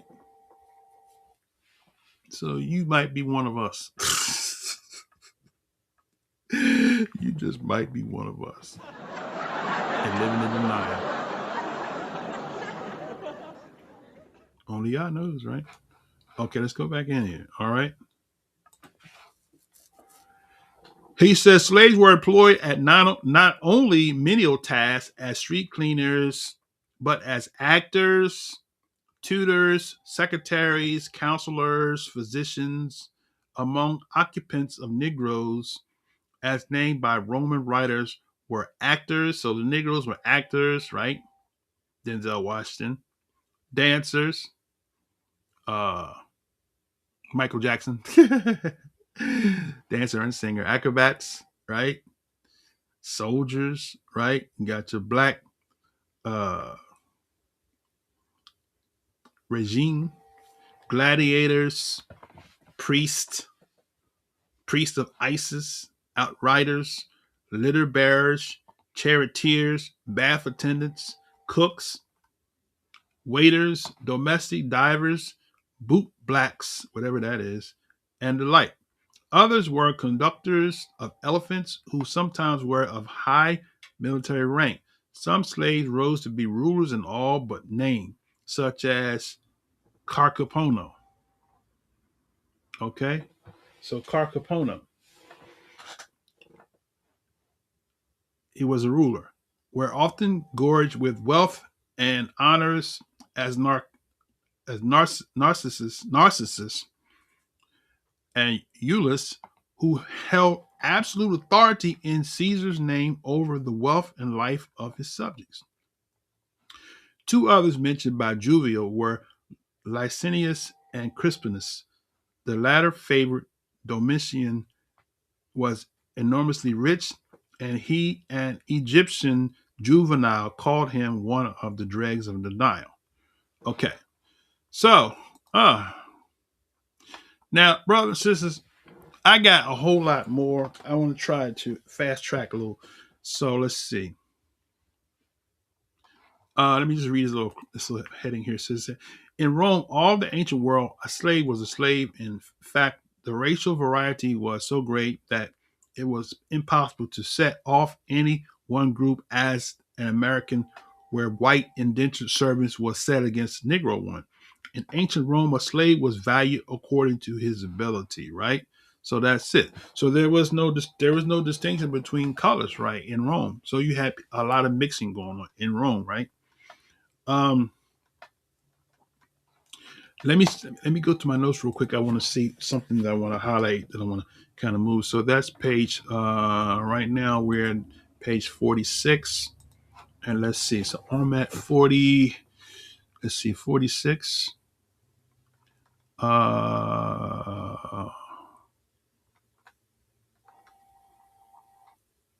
Okay.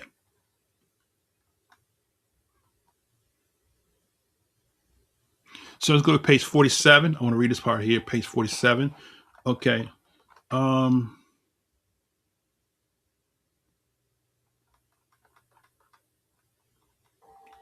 Now I don't know if I showed y'all this image here, but this is Negroes in Rome. You have it's an Ethiopian Jans Kali in the upper right, phallitic deity from Nydia, Germany. Look at that. Look at your German deity. And lower, Negro musician. There you go. Okay. So, man, that's Rome. Don't look like Esau to me. Okay, now. That's funny, right?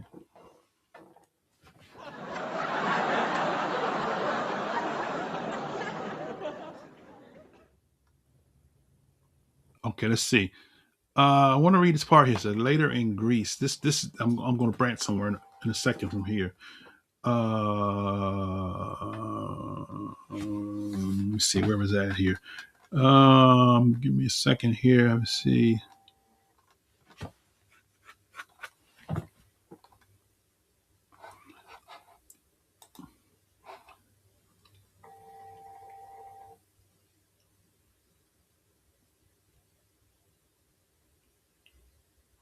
Let's do this here. Let's see.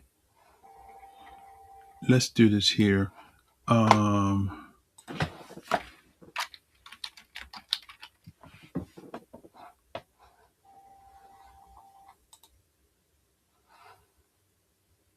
Okay, this part I missed it.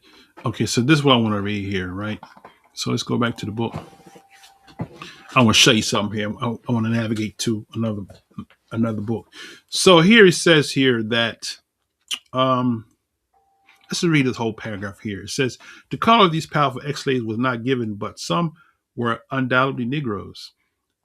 That they were dark skinned is clear. It was the custom to whiten the chalk and naked feet of newly arrived slaves exposed for sale.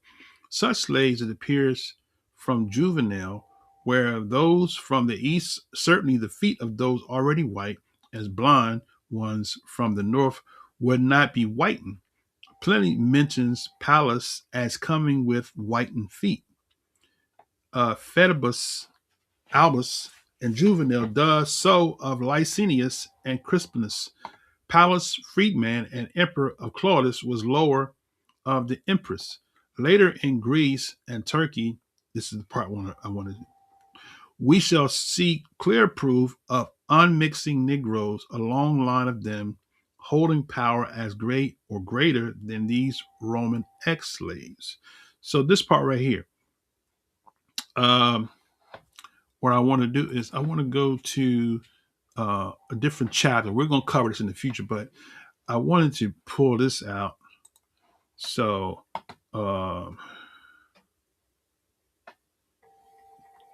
This is chapter 7. Okay, Byzantine or Byzantine or Byzantine. So I want to go to chapter 7. And okay, so here's where we want to read right here. Okay. So it says here mixtures of whites and blacks in Greece, Turkey, Italy, and Central Europe, right? What I want to read out of that, let me see, is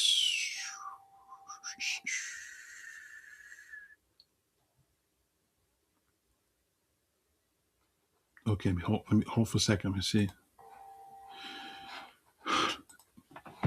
It says that the Byzantine or Eastern Roman Empire, so we still dealing with Rome, right? Like the Western, was a great melting pot. Greeks, Armenians, Arabs, Jews, Negroes, Nordics met and mingled in disregard of race. So this is the uh, Eastern, right? So remember now, when we go to, I know this is a lot, so you're gonna have to watch this video again. But when you go to the image that Nebuchadnezzar saw, and you saw that the image had the left foot, the left leg and the right leg, right? That was the split, right, of the Greece and Roman Empire, right? Was split, east and west, right? He's talking about the eastern part. Now he's incorporating the intermarriage of all of the people, including the Negroes, in the eastern part of the Greek Empire, right? So let's go back and now that we comprehend that, let's go and let's uh, amplify that. Okay, so when you say the Byzantine, you talk about the Eastern Roman Empire, like the Western, was great melting pot. Greeks, Armenians, Arabs, Jews, Negroes, Nordics met and mingled in disregard of race. Byzantium was closely linked with Ethiopia. Let me say that again because somebody missed it. Byzantium was closely linked with Ethiopia. Byzantine rulers took their title Basileus from Ethiopia. Such prejudices as existed were trivial, national, and religious, principally the latter, after Christianity came to power. There was, says Spengler, not the slightest difficulty about the Irishman in Constantinople marrying a Negro woman, and both were Christians. Justinian, the two married his Negro cook of the noble Roman lady. Nicephorus, Phocas, greatest of the Byzantine rulers, was an Arab, and from the description given of him by Lupran, bishop of Cremona, who saw him a Negro, right? So he says such prejudice as existed against race in the matter of marriage were directly chiefly against the fair whites to the north because they were considered heathens. Constantine issued strict orders against even the marriage of their princesses with his people. He says Negro soldiers who had been coming into Greece from about the 10th century BC continued to arrive until the War of the Greek Independence of 1830 and later. The pirate who plundered the temple of Neptune was Sano, a Negro. In 904, Leon the African invaded southern Greece with 54 ships and 10,800 Negroes and ruled it for years.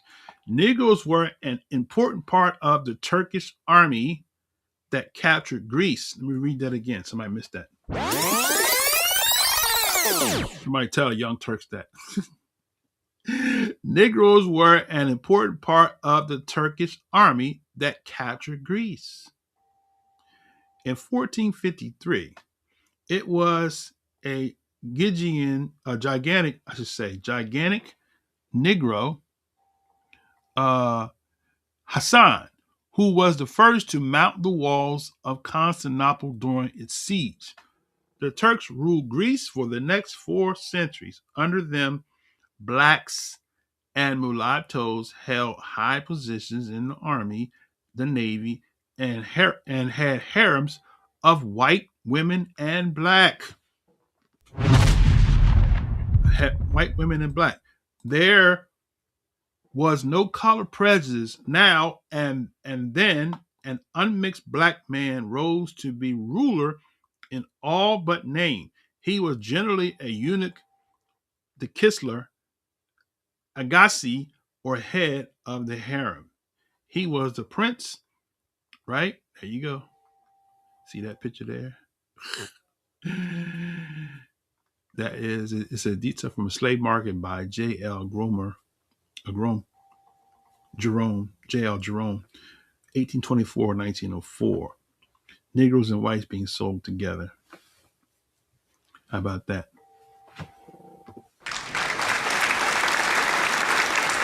And you go to the Turkish Empire. There goes your Turks. Look at that. Negro Turk, white Turk. Turkish Sultan with his Negro favorite and confidant, known as Kisler, Agassiz. The Blackers were exceeded in authority only by the Sultan. I can't read that there. That's another language. That's the name of the book, I guess. Look at that. Isn't that something, right? Okay. So I left off from this page where he said last, he was a prince of the empire and governor of the sacred cities of Mecca and Medina, and by tradition a Negro. The Kisler held power for 7 centuries. How about that? Man.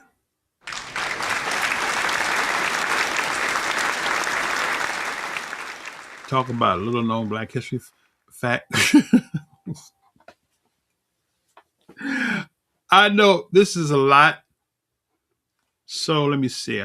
Somebody greeted me here. This is who is that?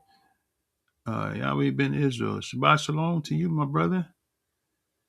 Shabbat shalom to you and your household. Praise Yah. Hallelujah. I don't see digital come in. I don't know if he came in or not, if I missed his comment or not, but I didn't see digital come in.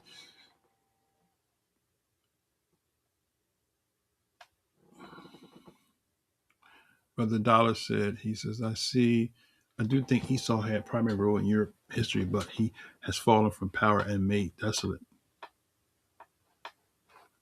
Facts. Okay. So Turkish power extended to Greece, Bulgaria. Oh, I'm sorry. Hold on. Serbia, Albania, and almost to the gates of Vienna. Large numbers of the soldiers used in that conquest were Negro levies from Egypt to Sudan. They left traces of their blood in the whites of all that region. How about that? In 1840, Egypt sent 30,000 Negro soldiers to ravage southern Greece. That's in 1840. How about that? Milligan tells of a large number of Negroes of both sexes he saw in Istanbul alone. He says from the white Caucasian to the black Negro, all the intervening tints and complexions are to be seen within the precincts of the metropolis. Okay, all right. I'm gonna say that for later because I can read some more into that, but I want to kind of try to get to wrapping this up. Okay, so let's see what I want to go from there. Okay, let's see.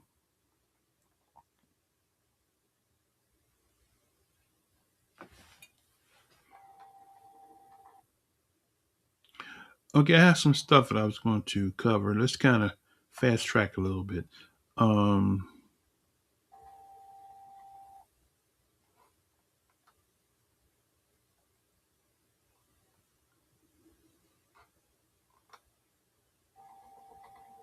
Let's go to page 46, and And we're going to read this, and we're going to branch to another reference. So I'm going to show you something about Beethoven, right? Okay, now, so let's go to page 46, right? 46.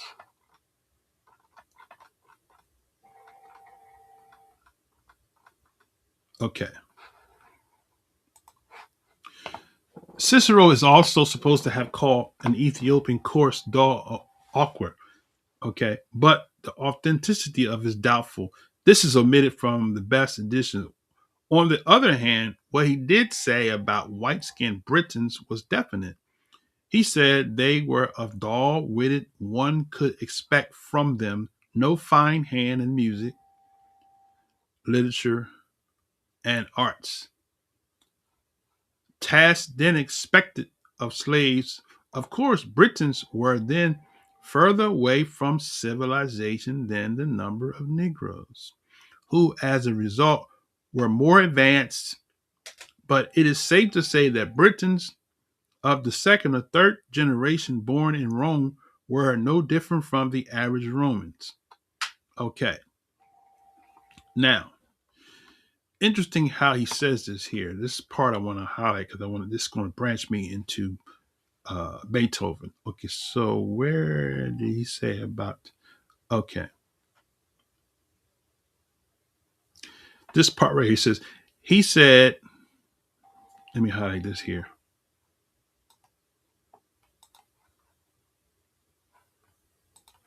He said they were so dull-witted, talk about the Britons, one could expect from them no fine hand in music, literature, and arts.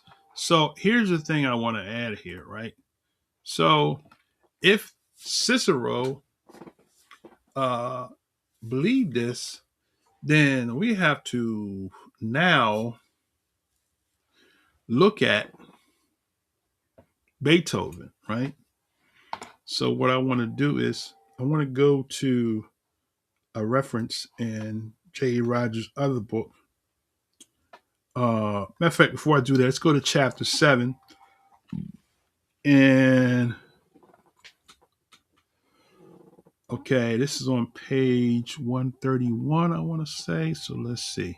And then we're going to go to Nature Knows, go to, so 137.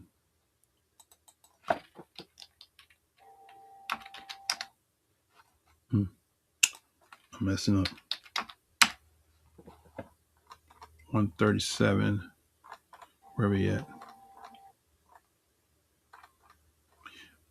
Okay, I gotta show you these images. This is gonna be for the future lessons, but since it just popped up, I thought I would share my screen, let you all see this here. Okay, so this is Holland, right? I'm just gonna scroll. I'm not gonna talk about it. I'm just gonna let you see. Germany and Belgium, right? Holland, right? Then we're gonna talk about this in the future. Russia. What is this here? I'm not gonna flip that around. Okay. And what page did I say? Let's do it this way. I'll make it easy.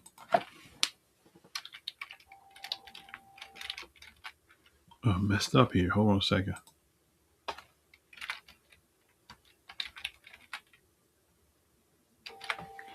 Okay. What did I say? 130. Let's see. What page did I say? I said 131, right? Okay, here we go. So this part, it says here, in short, Germans are not the pure whites. Many assert they are. So listen to what he says. He says, in short, Germans are not the pure whites. Many assert they are.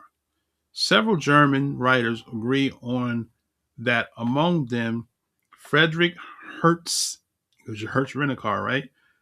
Brunoy, Springer, and Rudolf Rocker. Beethoven, for instance, is named by all three as showing Negro blood.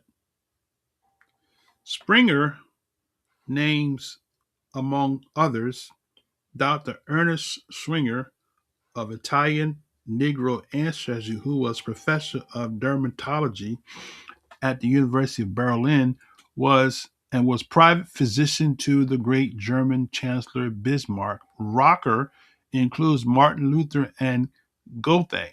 He says we need but think of Luther, Goethe, Beethoven, who lack almost completely the external marks of the Nordic race, and whom even the most outstanding exponents of the race theory, characterized by hybrids and Oriental Levantes and Negro Malan strains in them. Right now, we're gonna cover this in the future, but I want to highlight this part here. Beethoven.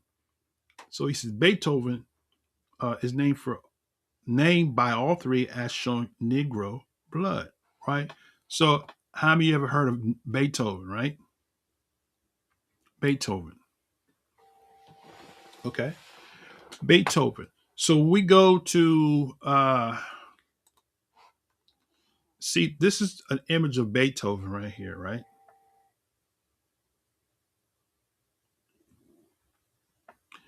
And let's see if I can. I think I have an image that I can blow it up full screen. Let me see if I can do that.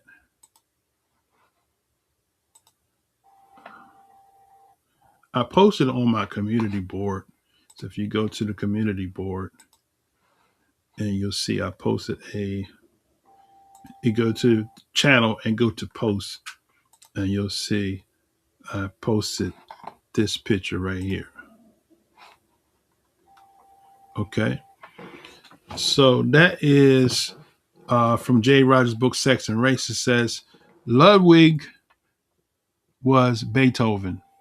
Ludwig van Beethoven, at the age of 44, drawn from life by, who is that? Lefrana, engraved by Heffel.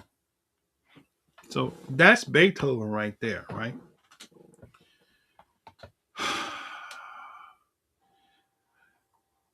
That's Beethoven. That is Beethoven.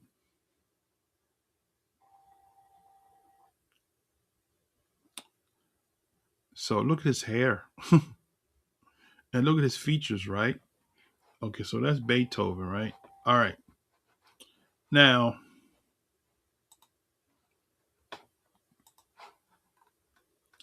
it says the pure race idea has had a start of 3 centuries. It is firmly fixed in popular mind as ghosts, or that the 13th is unlikely. Some of the firmest believers of this theory are the underdogs. The victims themselves say that this or that great man, as Beethoven, whom they have all long believed to be pure white, was a Negro. And you are likely to have ever some of their scholars down on you, regarding you as a falsifier or at best as irresponsible. So that's Sex and Race, page 10. Okay. Now, I was going to pull up the book. Matter of fact, I think I can do it. Page 10.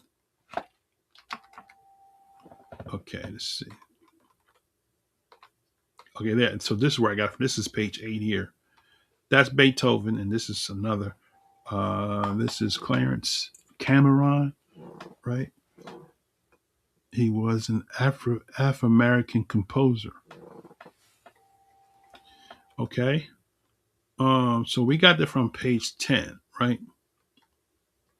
All right, so this Sex and Race, that's J. Rogers' other book, Sex and Race. Okay, so there you go. There you go. So he's comparing Beethoven to a portrait of this Afro-American. He's saying he even looked blacker than the man that's noted to be an Afro-American. But there you have it there, right? Okay.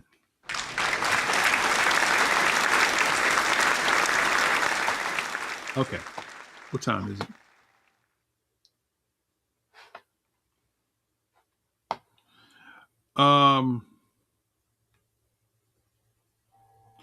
the thing of it is, if you're not a person that's into Black history and research, a lot of people want to be emotionalized when we felt good and stuff like that. This is not that setting. I can make you feel good now. I can preach to you and how you want to hang from the chandeliers, but not today. All right. Let's see. This is page 11. I want to read this part here. This is we'll cover this. We'll cover this in the future. So it says here, the black strand in the Spaniard. See if I can blow this up a little bit. Okay. There is a very large percentage of Negro blood in the Spanish people. Oh, let me bring it up on the screen. Brought by the slaves who accompanied the Moorish invaders. The Spaniards then carried the black strand further into Europe, into France, and former Netherlands. When the Spaniards were driven out of the latter lands, about 3,000 of them settled in Hamburg, and many Hamburg citizens today bears a striking resemblance of the citizens of Spain. Portugal was the first example of Negrito Republic in Europe. In the Portuguese runs a deep current of Negro blood, and there the Negro has often risen to the caste of the nobility. Napoleon's army had many small black Portuguese soldiers who were nicknamed the Fleas. Right. So, how many knew that? Very few people knew that, right? So, let's see. I'm going to skip through some stuff I was going to read. In fact, let me just fast track this. I'll just read from my notes here. Okay. It says miscegenation in Holland, Belgium, and Austria, Russia, and Poland. The Negro strain entered Belgium and the Netherlands after the Christian era, principally through the Jews who migrated there in large number from Spain and Portugal. And from the Spanish occupation of the Low Countries, which lasted nearly 3 centuries, as was said, Spain had large numbers of Negroes in her army. Oh, there's Digital. Hey, Shabbat Shalom, Digital. Good to see you, my brother. Appreciate that super chat. Hallelujah. So we're at Belgium. So where was I at here? Okay. According to the 7th century Spanish classics El Volante, Negro, and Flandes, a Negro exile Juan Merida rose to be the lieutenant general of the Duke of Alba, the Spanish commander in Flanders. There are documents which prove the existence of blacks in Flanders in the Middle Ages. I have long called attention to this fact in the life of Saint Godelieve, written on contemporaries, Drogon, monk of Abbey, etc. Beethoven's blackish brown skin and Negroid traits might have come from the Spanish stock. So they're connecting him with the black Portuguese. So Beethoven, right? From what the connection he's making is that Beethoven was a Hebrew Israelite.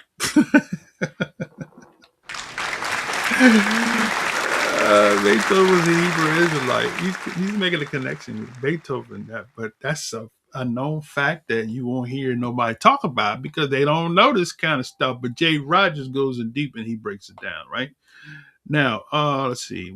I'm coming into the home stretch. All right.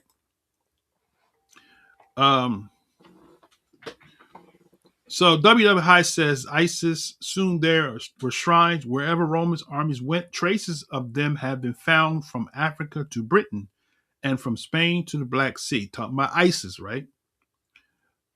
ISIS had influenced the Greek world for 8 centuries from her first appearance in the early 4th century. Okay.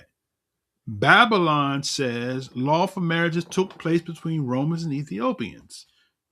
Jerome in his famous epistle mentions the marriage of Romans to Ethiopians. So now, another nail in the coffin to the Esau is the white man doctrine.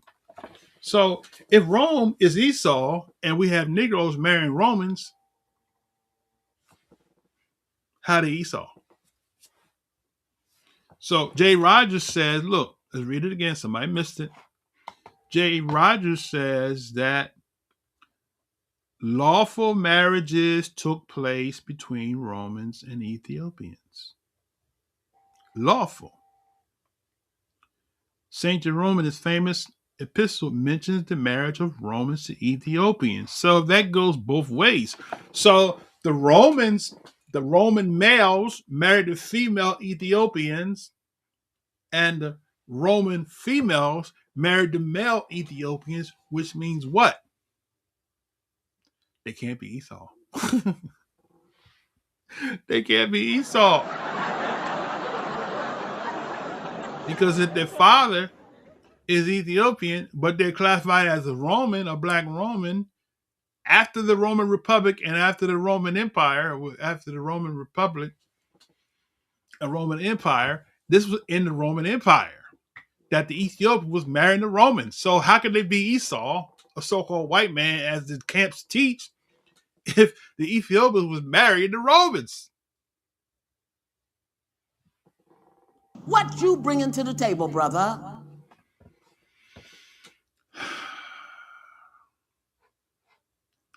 That's a dodo-brainiatic, idiocentric doctrine. Okay.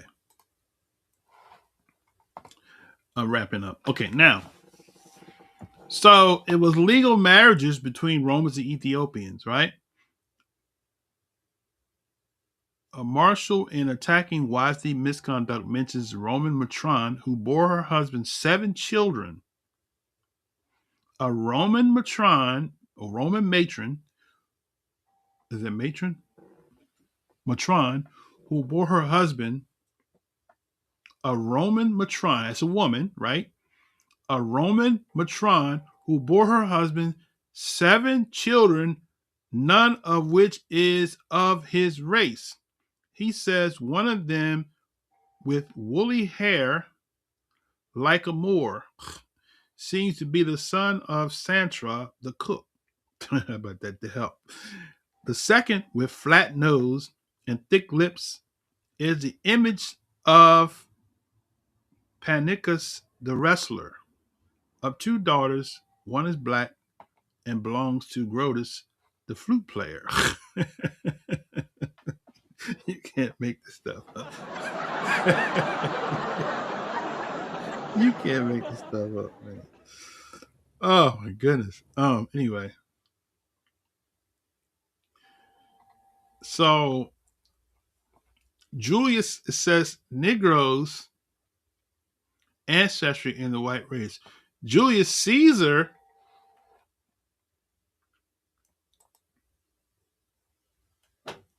somebody call Bishop Nathaniel, tell him I'm calling his name out. I want him to listen to this part right here because he was trying to make Esau the white man and he talks about Julius Caesar. I bet you he don't know this. He probably do. You know, they so conveniently skip over stuff that debunks their doctrine. But watch this. It says, matter of fact, I want y'all to see it. I want y'all to see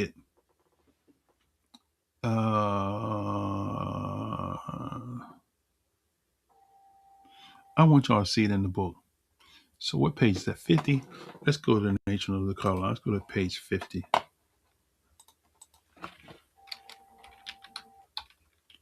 Julius.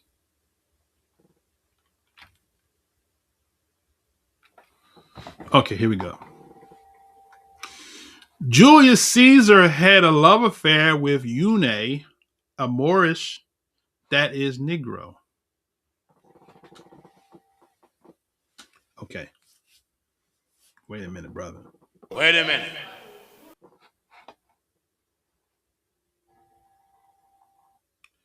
So you telling me that Julius Caesar was an Edomite, but he had an affair with a Moorish woman?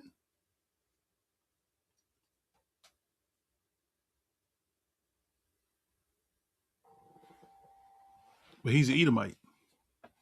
Okay.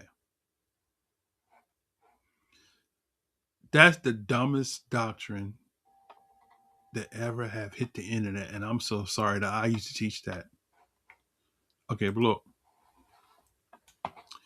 Julius Caesar had a love affair with Eunice, a Moorish, that is, a Negro, queen wife of King Bogudus of Morocco. So, question here.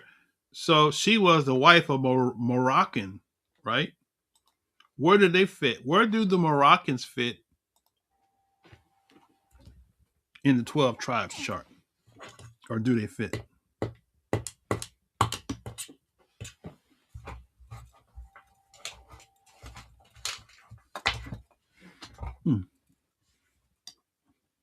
I got a visitor. He got away though, but I'm going to get him. Those stink bug weather changes, they come out. I live out in the country. But anyway, okay. All right. Julius Caesar, right, had a love affair with Eunice, a Moorish Negro queen, the wife of Bogudus of Morocco. So I asked the question, where do the Moroccans fit in the 12 tribes chart? Okay. Because she was the wife of King Bogudus of Morocco. So this Moorish one was married to a Moroccan, right? Cleopatra had a son for him. Okay. So Cleopatra, watch this now. This gonna hurt real bad. Cleopatra had a son for him and 3 children of Antony. She had a son for who? The King Bodogus of Morocco, or does she have a son for Julius Caesar? Okay, all right, or both. Okay. This seems to be no proof of Cleopatra's real color, but according to European traditions, she was black. Shakespeare, so described her, and certain jewels of the Renaissance shows her as a Negro woman.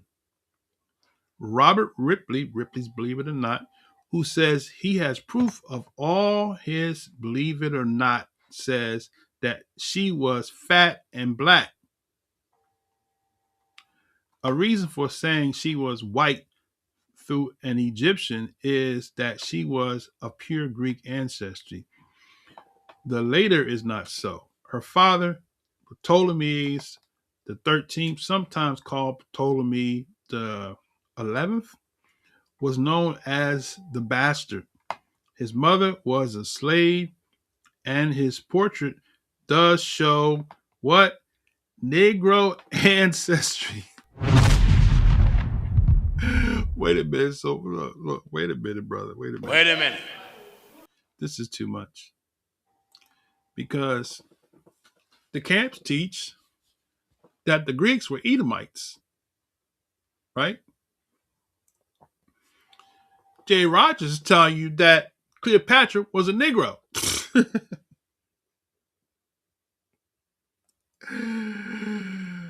That hurts, right?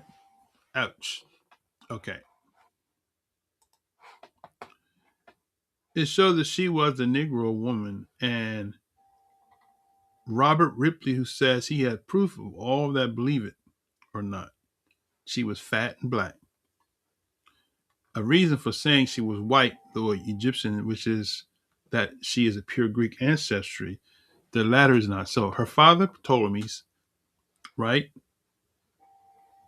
known as the bastard, her father, so this is her father, known as the bastard, his mother was a slave, and his portrait does show Negro ancestries. The patriarch, particularly in the thickness of the lips. This is also true of Alexander too, also a Ptolemy. So wait a minute, brother. Wait a minute. So if we had a bunch of these black folks intermixing and intermarrying amongst the Greeks, then please tell me how the hell can they be so-called white? The doctrine makes no sense at all, even from the dynamic of a scholarly person such as J. Rogers, who the camps, I'm sure they quote him, but they won't quote this part right here. Only quote the part that's favorable to your doctrine, but let's deal with the whole thing because J. Rogers is telling you that the Greeks largely were Negroid, right?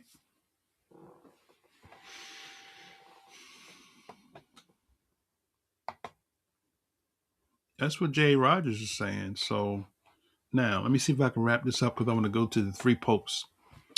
Let's go to.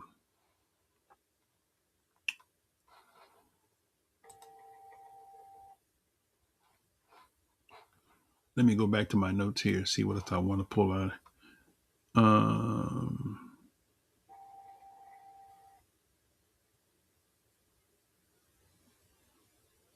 Okay, the Delphos.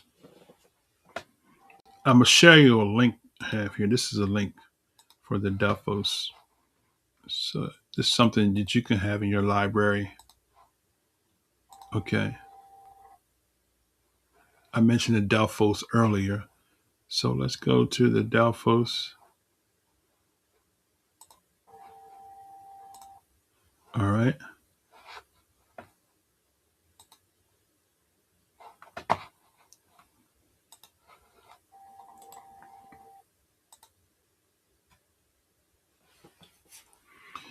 Okay.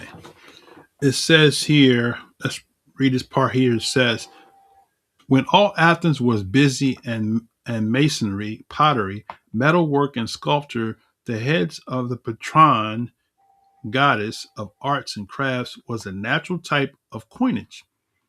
The anvil die, which goes with these two heads of Athena, Argene, was also used with other punched die with bears and letters. And a type of exceptional interest, the head of a curly haired Negro. So this is the image here. I'll see if I can zoom it in here.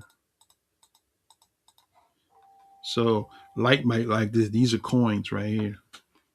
The silver coins of the Delphi. Look at the Negro features. Look at that. Look at that. The Delphi. Right? Look at this one here. Oh man, I'm trying to tell y'all. I'm trying to tell y'all today, not tomorrow. Okay. All right. I'm going to skip forward. I had more on that. Okay. I was going to talk about the racial intermixture in Spain. I'll save that for that Spanish section, right? Romanization of African blood, Negro conqueror of Britain. Okay, so here we have, this is page 71. We're coming to the close here. This is page 71. Page 71. Hold on a second. This is kind of cutting into the Spanish part, but I wanted to pull this part right here out. So 71. Give me a second. I want y'all to see this here. When I see stuff, I like to share it. So these are the Moors. Right, look at that. Look at that. Okay. I said 71, right? So let's go to, what's this one here? This is interesting, right? Let's can I rotate it?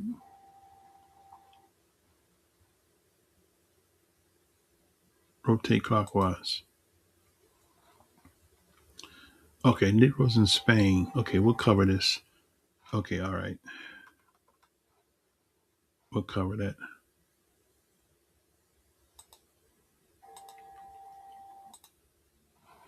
So I want to go to 71, right? Negroes and Moors, Negro ancestry, aristocratic European families.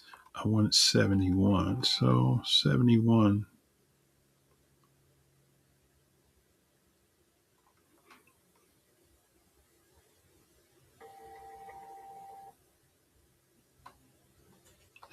Okay, here we go. So Septimus Servus, one of the leading conquerors of Britain. Somebody missed that. Maybe back at the beginning. Septimus Servus, one of the leading conquerors of Britain, was an African. One of the leading conquerors of Britain was an African. How much, if any, Negro strands he had, we don't know. In 668, Pope Vitalian appointed a Negro Hadrian Archbishop of Canterbury, but he declined, presumably because of age. So did y'all know that Pope Vitalian appointed a Negro by the name of Hadrian to be the Archbishop of Canterbury? So he was a pope. Now, here's the thing that debunks another page in that Esau the white man doctrine. You got an archbishop in Rome, right? In 668 at that AD. He's not an Edomite, or I should say a so-called white man, but he's archbishop, and he was called a Negro. Oh, I know. That was an Israelite that went up into Rome.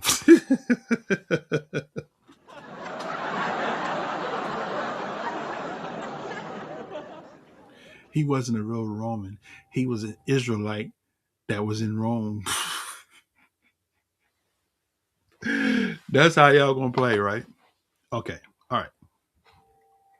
So he was Nero, a Negro Hadrian, who was he was selected to be the Archbishop of Canterbury. It says Ireland had a Negro bishop. Ireland had a Negro bishop, Saint Ditman the Black, who died in Ulster in 658. So Ireland had a Negro bishop. This is 658. So now here's the thing. Esau took another people's land. My question to you is that when did Esau take Ireland? Because according to J. Rogers in 658, there was a black man, a bishop in Ireland named Ditman or Diamond the Black.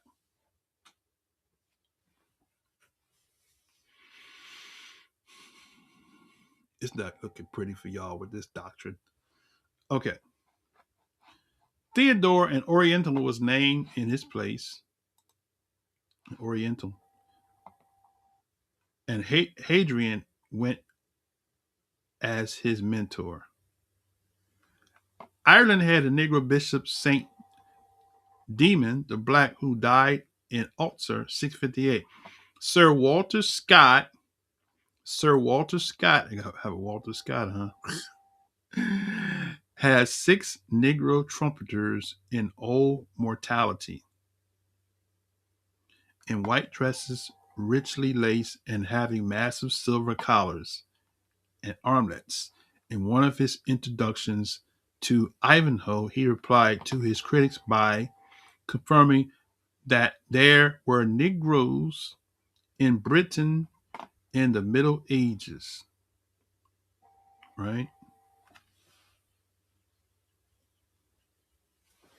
He says, Moors, the race as it occurs in European heraldry, always means Negro. Moorhead, says Barry, is a heraldic term for the head of a black or Negro man. Okay. I don't need to go any further into the Moors. We covered that in a previous lesson. But I wanted to point that out. Okay. So you have the black bishops or black popes in Rome that were not Edomites, right? Now, I'm going to close it with this here, right?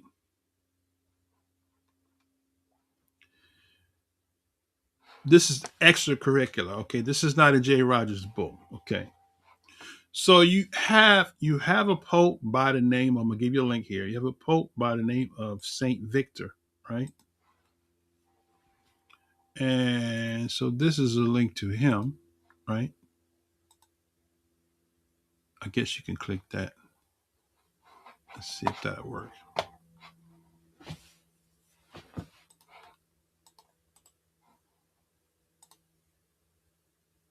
Okay, here we go. So Pope Victor I, right? Never mind this picture here because it's not true. That's not a good representation of him. Pope Victor I died 199, was a Roman African prelate of the Catholic Church who served as the Bishop of Rome in the late 2nd century. The dates of his tenure are uncertain. So, my question to the Esau is so-called white man doctrine. Who is this Pope Victor? Was he an Edomite? A so-called white person? Or was he a Negro? Was he a Hamite? Or was he a Hebrew Israelite? Which one was he? Because he was a Roman African prelate of the Catholic Church. Somebody called Candace on that one. Somebody called Candace Owens. Yeah, a black African, Roman African Pope.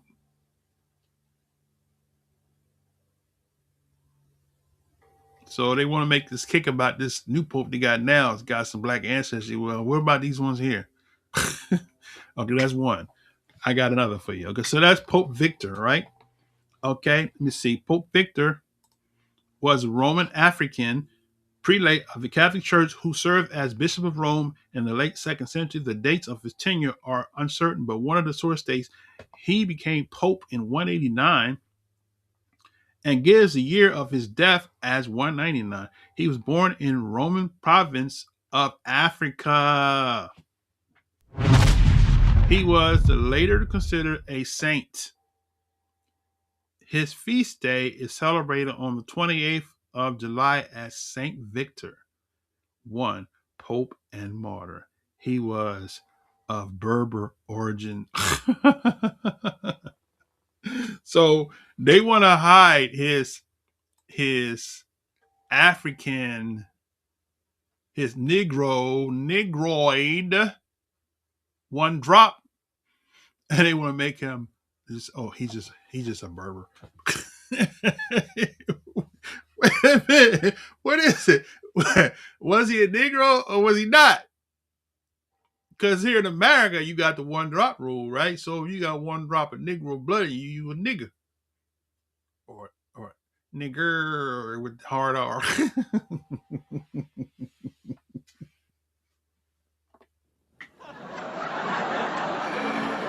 You can't make this stuff up, y'all. I'm trying to tell you. Okay, now. So my next Pope is Pope. I can't say his name. I'm going to give you the link. Okay. Let's go. Okay, let's try this one here.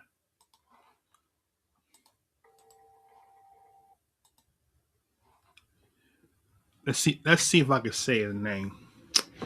Pope. Hold on. Pope Miltiades. I think I said it right. Miltiades. I think I said it right. Pope Miltiades. This is ancient Greek. Ancient Greek. How about that? Also known as Melquiades the African. Melquiades the African.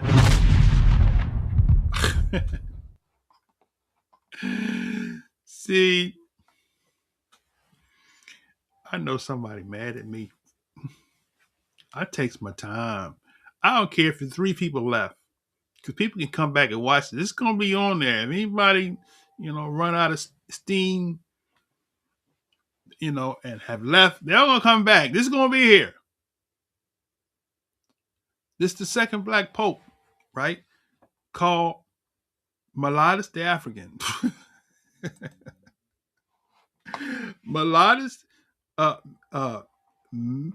Melquiades the African, right, was the Bishop of Rome from 311, right, to his death on 10 or 11 January 314. It was during his pontificate that Emperor Constantine, watch this now, issued the Edict of Milan, giving Christianity legal status within the Roman Empire, right? Now,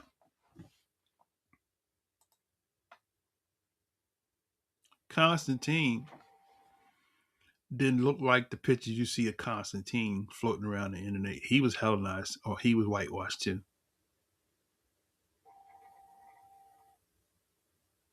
He was melanated. If I had time, I'd pull the receipts out for you.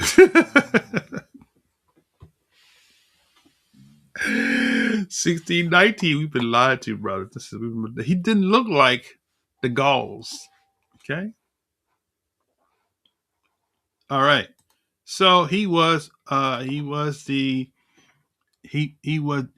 the pontificate of Constantine. So this Melquiades, the African, was Constantine's bishop. So imagine now. So if Constantine was white, let's give you that. Let's say he was white. Doggone it, his superior was an African man.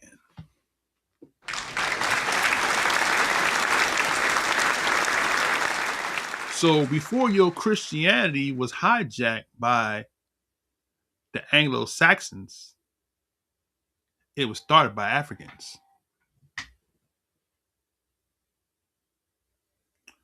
It was started by Africans, Negroes. I know that hurts like hell. But Christianity was started by Africans, hijacked by Anglo-Saxons and Brits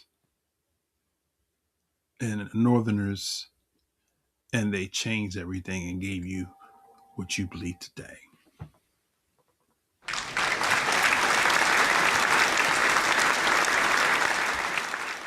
Sad, but it's true. Tight, but it's right.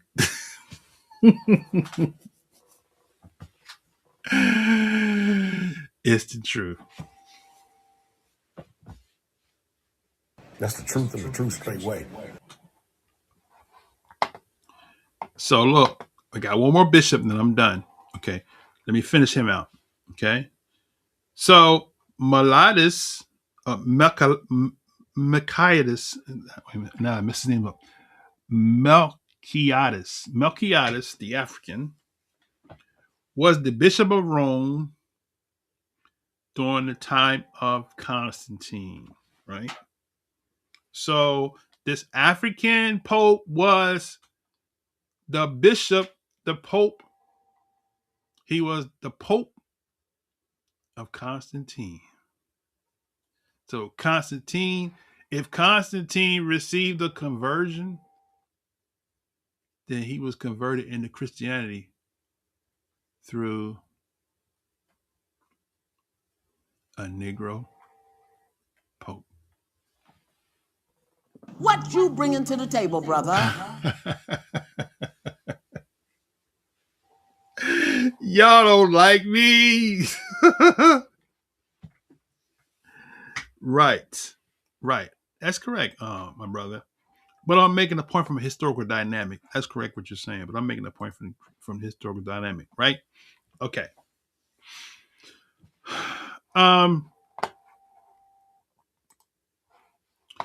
So he was the Pope of Constantine when he issued the Edict of Milan, which made Christianity legal status in the Roman Empire. The Pope also received a palace of Empress Fausta, where the Lateran Palace, the papal seat, and residence of the papal administration would be built at the Lateran Council. During the schism with the Church of Carthage, how about that? Carthage. Last time I checked, Carthage is in what? North Africa, right? Carthage, Metellidus condemned the rebaptism and apostatized bishops and priests, a teaching of who is that? Donatus Magnus. Okay, it says the year of Metellidus' birth is unknown. Still, it is known that he was of North African descent. Right.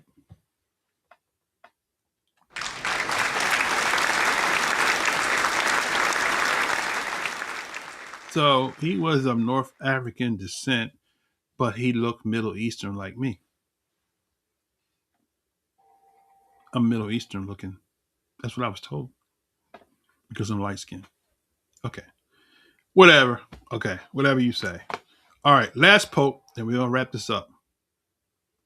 Are we before the Bible? I'm not sure, my brother, how to respond to that. But if you hang around, I'll be done in a minute. You can come to, if you have access to a mic, you can come on. I'll bring you online and you can ask whatever question you want to ask. We can dialogue. Okay. All right. My last Pope here. My last Pope. The last one is, let's see if I can say his name. Okay. I'll give you the link here. Right. Okay.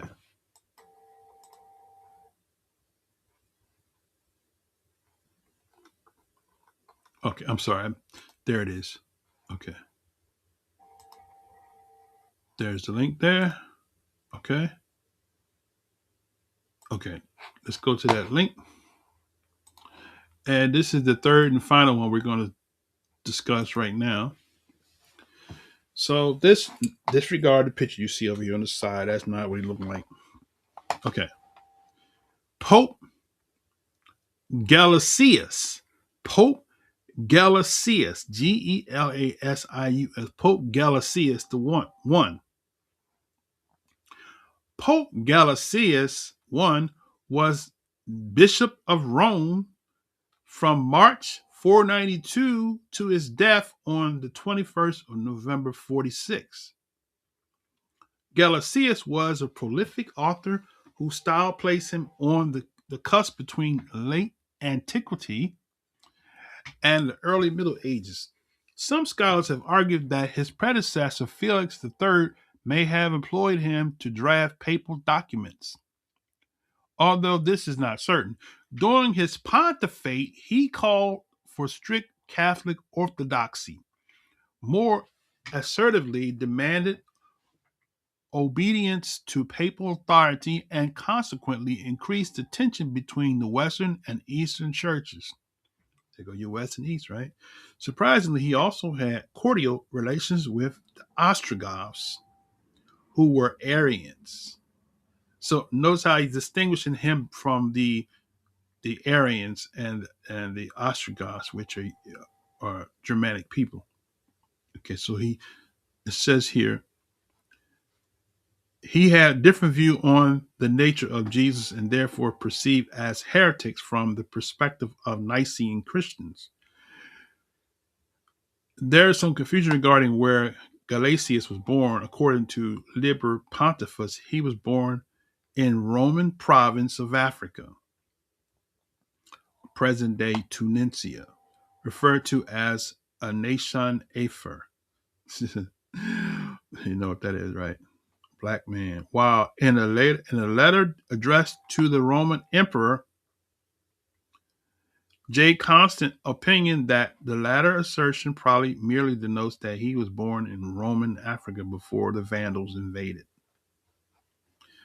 So now I have a second link for him. So let's go to the second link, which is Encyclopedia Britannica, just in case you want to.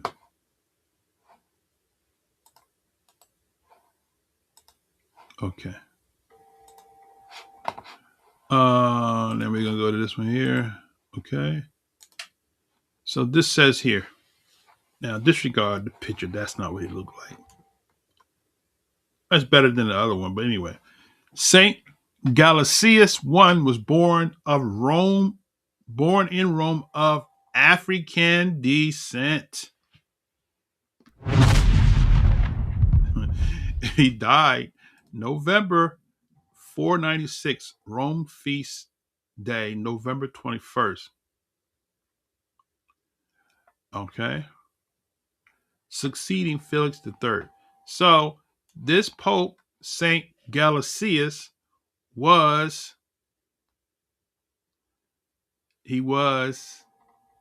an African Pope.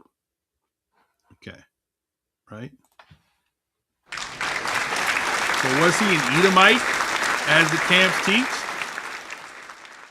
Well, no, because if he was African, then he he wasn't an Edomite, but he was a Roman Pope. So here's my question: where did the Caucasian white Edomite fit while he was the Pope? That's what I want to know. That's what I want to know. Where did he fit? Where did the Edomite, so-called white Edomite that the camps call, fit when this African Negro black Pope was running the show? When three, it gave you three. Where was the white, so-called white Edomites at when these three Negro popes was running the show?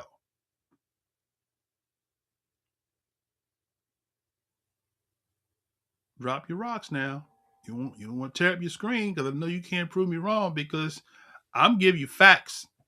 You give me a precept that's really a concept. You give me what you call a precept, which is a concept. I'm presenting to you with historical data and genetic data to prove to you beyond a shadow of a doubt that Romans never did turn white until later. What Jay Rogers said, we read it earlier. They worshiped the black to first, and then after a while, they decided, hey, wait a minute. Got to change some things around here, boy. And that's when the time of enlightenment, when those that were the tail, that were descendants of Japheth, realized, oh, it's our time now.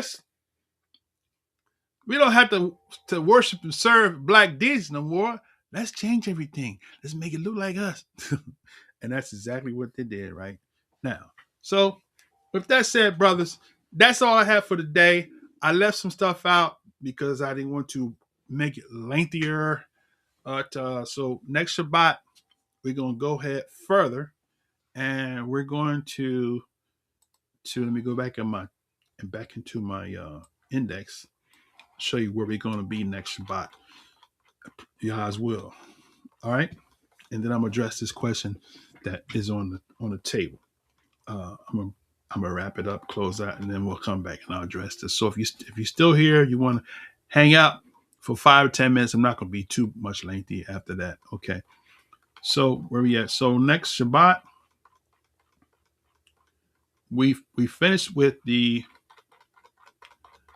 Romans and Greeks. So we're going to graduate to where are we going? The racial intermixture in Spain and Portugal. Right? I may be able to incorporate the Negro as a more and aristocrat European family. I might be able to incorporate both of those together. So we'll see how it works out, how it pans out. So in between my 14-hour days, I got to find some time in between there to plan my lesson. and preferably I'll be able to do it. Maybe towards the end of the Shabbat, I might be able to get a jump start on it, and then find some time here and there to kind of tweak it or whatever. But preferably you got something out we shared, and I want to praise Most High for those of you that stayed this far, and those of you that had to go, and those of you that are just picking up this video later on, and those that just won't even come in contact with this channel at all, but you are keeping Yah's covenant and you're keeping Yah's Shabbat feast, and etc. I pray that the peace of Yah that passes all comprehension keep your hearts and minds through Yahshua the Messiah until we meet again at the appointed time. For those that are going to hang around the brother that asked the question, don't go nowhere. I'll come right back after this close out. So until the next time, we say shalom, shalom, shalom.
Okay, my brother. You still there? Let's see. How do we know they weren't Hebrew Ammonites? Let me see. What y'all talking about? Let's see. Let me go back.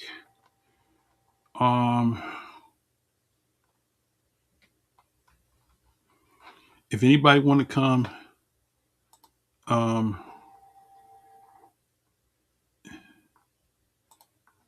in, click the link, and I'll bring you in. So click that link there. That'll take you to where you can come in. Anybody want to?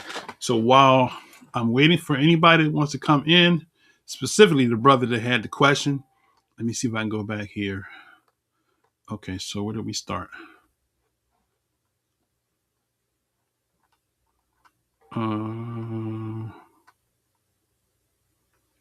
Let's see. Let me go back up to Lamar's comment. I think Lamar was the last comment.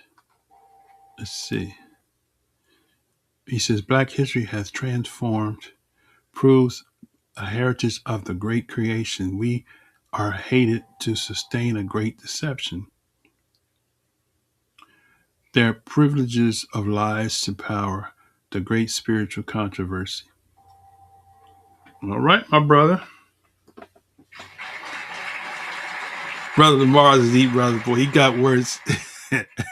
he's he's a great philosopher. A lot of people can't talk with a person like Brother Lamar. He said, "Come in, please." Let's see where we are here.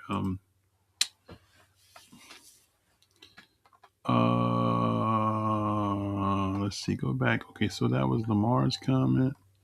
Let's see, and then after Lamar, we had the brother that made the comment. Okay. He asks, we didn't have religion in the beginning. Uh, and some people have religion now, but we really don't have religion now. But some people have made it religion. Okay, so are we before the Bible? Well, we meaning us as, or I mean mankind, right? Because before anybody had the ability to write, man existed. So I don't know if that's a rhetorical question or not, but um,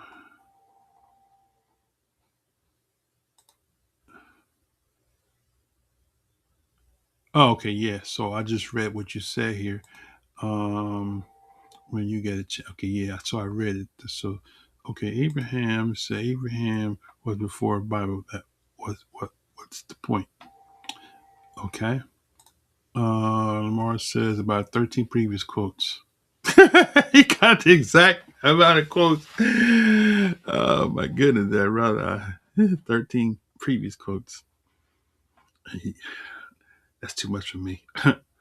Let's see. How do we know they weren't Hebrew Ammonites or Hebrew Moabites or any other Hebrews that are not Israelites? That's correct. That's correct. That's true. Um. Okay. I guess my brother's gone. The one that asked the question, I don't see him here. So look, you know what? I'm not going. If anybody, I'm gonna give you another another 3 minutes, and then I'm gonna wrap it because your brother's hungry, man. I didn't work today, and it's now 12 o'clock. So that's been 3 hours. Okay, all right, been 3 hours. So 3 hours and 9 minutes to be exact that we've been on live. So I don't want to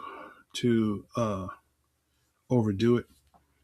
So we do have a lot to share. I don't practice what I'm going to share. I try to do and I see how my time is panning, and then I try if I have to eliminate certain things in the lesson to close out at that particular point in time.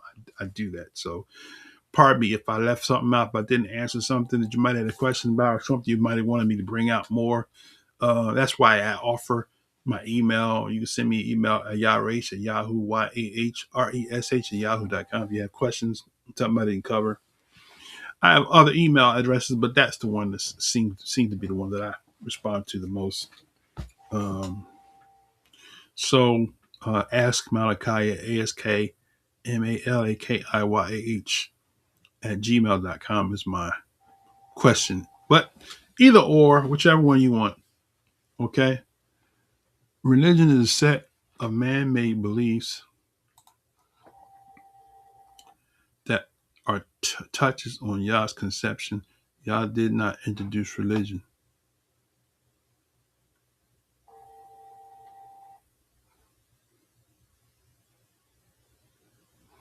Right. That's correct.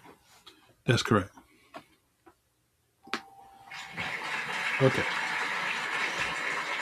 The covenant, that's the thing that a lot of people miss. And I think a lot of Hebrew Israelites miss it too. I mean, the covenant is not a religious thing where you got to get this gory feeling. Oh, thank you. I feel so good. Thank you.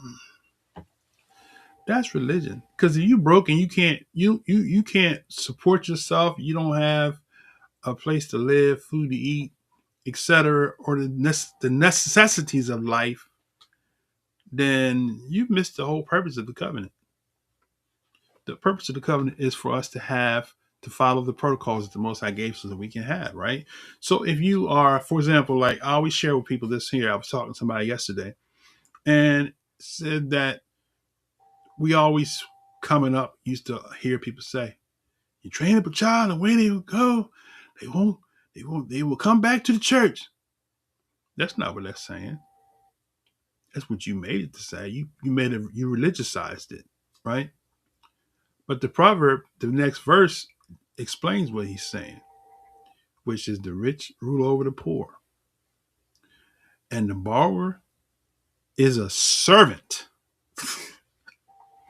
When you sign that contract, I'm going to pay this mortgage for 30 years on time. You become a servant to that mortgage, to that lender, to make sure you meet that. When you buy a vehicle, you go, you see the commercial come on TV, it's income tax time. Use that refund check to make a down payment on a new vehicle. And you take your little $5,000 check, $10,000 check, some people, and you cash the sucker in. You go down there, you write them a cashier's check down payment, and you sign this contract. I am going to finance this vehicle for 7 months at the rate of $1,010.58.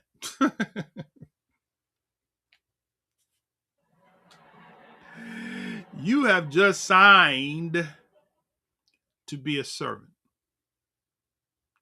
Now we get mad and we start blaming the devil. The devil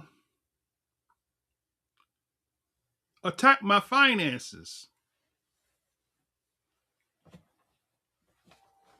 See, I've been saying it for years.